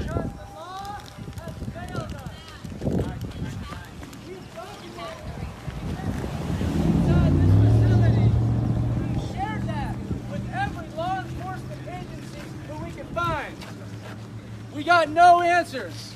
We got no help. They've got no help. We can't all go in there today and take everybody out. We can't all go there right now and get arrested. But there are a couple dozen or 40 or more activists who are trained to go in there and investigate momentarily, regardless if the police say they can or not. Those activists will remain nonviolent. We all have love in our hearts for everybody on this side of the road. We got love in our hearts for everybody on that side of the road. But, like I said, the law has failed us and the law has failed the animals. We did amazing things here today. We saved 37 lives. And we're about to engage in non-violent civil disobedience to amplify this story, to share it with the world, to generate national conversation until every animal is free. All right, everyone, please be patient. The team is going to get ready shortly. My friends, my friends.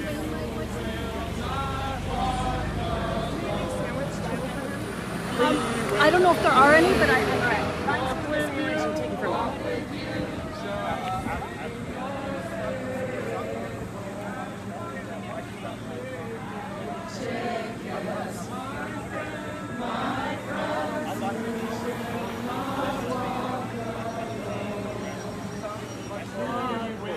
We will walk with you, and sing your spirit.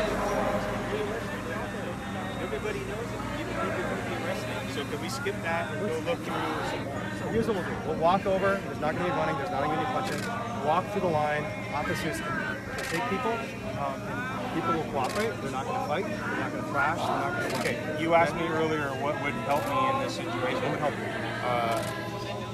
12 people coming across the line and making a statement. The rest can support them by chanting, singing, whatever they want to do. But 12 people, that's a reasonable amount of people for us to handle and not have to make a massive, we have done things beyond the county. Your brother's a cop, right? Uncle. You know, Uncle, you know,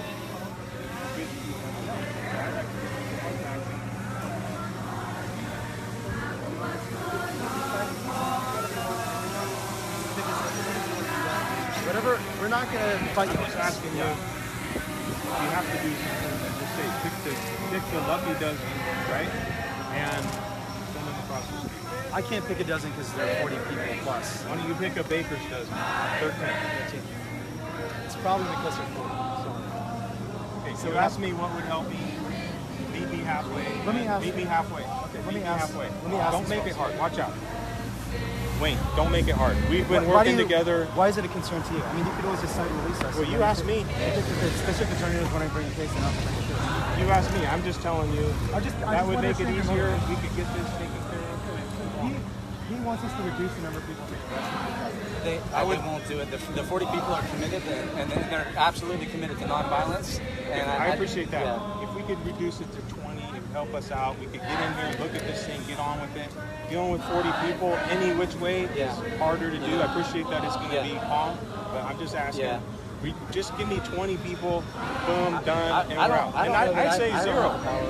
You know, but I would say zero. This is already out on social media. Yeah, no, you know, but social media is not enough. They're trying to. They really want to amplify. Arrests are old school. Arrests are old school. That's going to hit the paper. So we're going to cooperate with you, but it's probably going to be 40. Yeah. Wait, you asked me, I told you. You asked me, I told you. Let me talk to Almir and some of the other people. They want us to reduce the number of people who are going to get arrested. Because it's a problem for booking and, you know. Exactly. Okay, so, you know, there's nothing we could do about it. So, does someone want to take this? Wayne, do you need food? No, I'm okay. Sure. Actually, I'd like some water if there's a drink. I haven't drank. Can someone get Wayne water? You can open my bag, Wayne. Oh, Wayne, what did you say? Wayne, water? Oh, it's not water, but it's Wayne. The police have asked for the number of people going in for civil disobedience to 20. He says 40 is too much.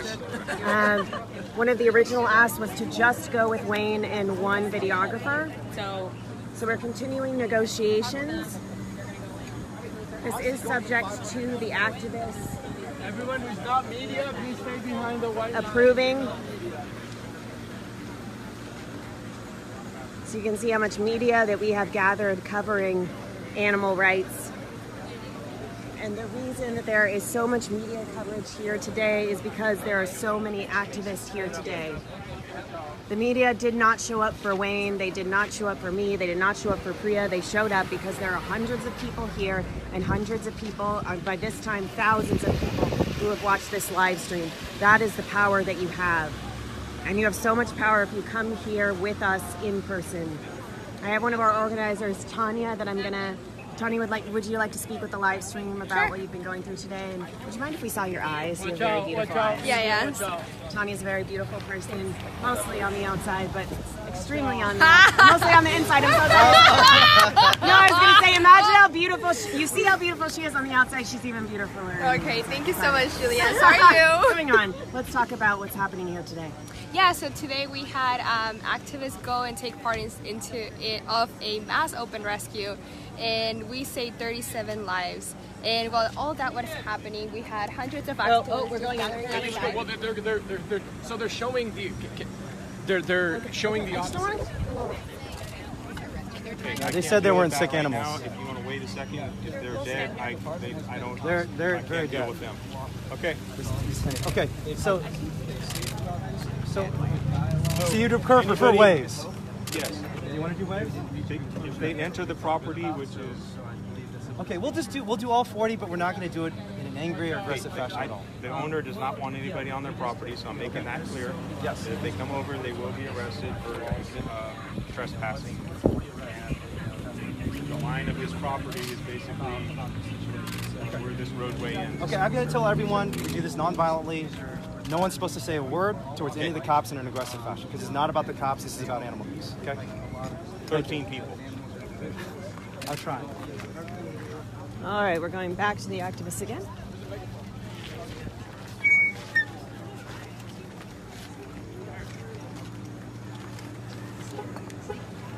Okay, folks, we talked to Sergeant Thompson. Again, the owner is not willing to allow any media in. They said we could remove sick or distressed animals, but they kind of waffled on this and they said, what do you see as sick and distressed? And the owner also said we did not remove any sick and distressed animals, which is funny because there's an animal who's cannibalized, another animal who rotted to death right behind me. So, you know, we're not here to attack anyone, the individual police officers, the individual factory farmers. Again, this is about the system of animal abuse. But the individuals who were prepared to do civil disobedience, which includes many more than just those 40 plus people, 50, 60 plus people, because I know all 400, 500 of you would be willing to do this. But today, not all of us are trained or prepared. All of us took the risk, but only 40 or 50 are prepared to do civil disobedience. So we think we have the right to do this, so this is not even civil disobedience. This is challenging a law that protects big factory farmers and animal abusers and shields public citizens from cruelty they need to see and they need to acknowledge. So, will the folks who are planning to do civil disobedience please approach the front? They're all lined up over here. Can I have a flower? Here you go. Yellow and red only. Is it red? Yellow and red only. Wayne, over here. Can I take this? Are we all ready? Red flowers? All right, folks, thank you all for your sacrifice. Obviously, none of us relish the idea of going to prison. None of us relish the idea of facing violence ourselves, but in solidarity with the animals, the 1 million plus animals who are suffering immensely in this farm, I think this is a worthy sacrifice, and I'm proud to stand with all of you here today. Thank you for what you've done. Wait. Yeah. Oh, I handed it to somebody else. I think Elmira has it. So just reach out to someone on our team and see what we got. Okay. Are we all ready? Yes. Yes. Let's wait for this car to pass.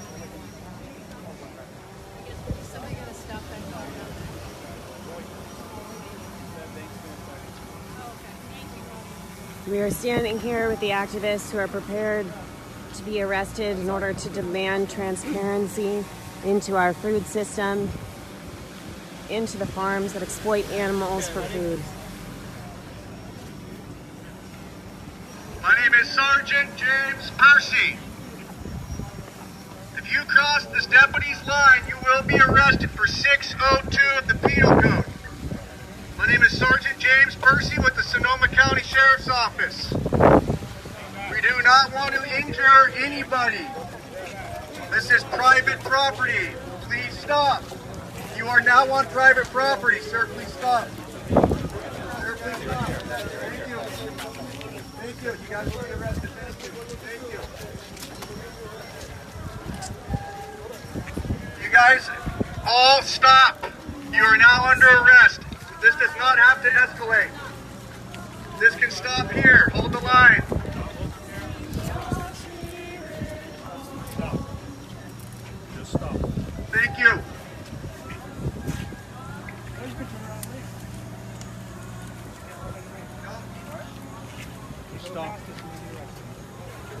Stop. Stop. Stop. Stop. Stop. Stop. Stop. Stop. Stop. Stop. Just stop, guys. Just stop. This is not your property. You can't come here.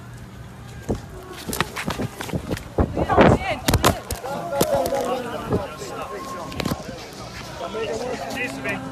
No. Stay back here. We demand the right to know. We demand the right to know what is happening to animals. We agree to demand nonviolence. transparency We agree to into our nonviolence. food system. We agree to They nonviolence. just threw a mech onto the ground. We demand to know We what is agree to happening. nonviolence. We demand to know how animals are being We treated. agree to nonviolence. We demand to know what is happening behind these closed doors. Right to know. Are we being detained, We sir? have the Yes, right stop. to know.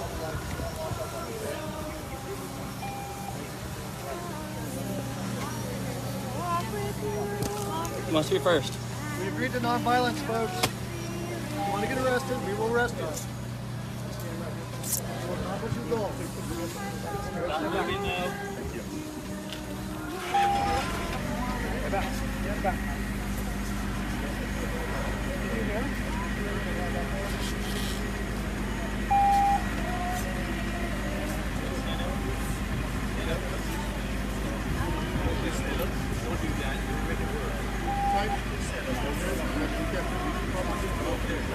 Anna?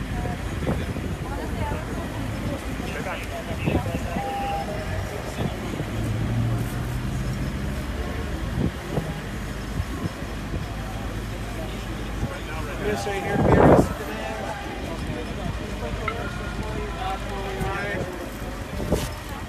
Do you have any kind of weapons, anything on you that's sharp or poke me, that stick me or hurt me in any kind of way? Put your phone away.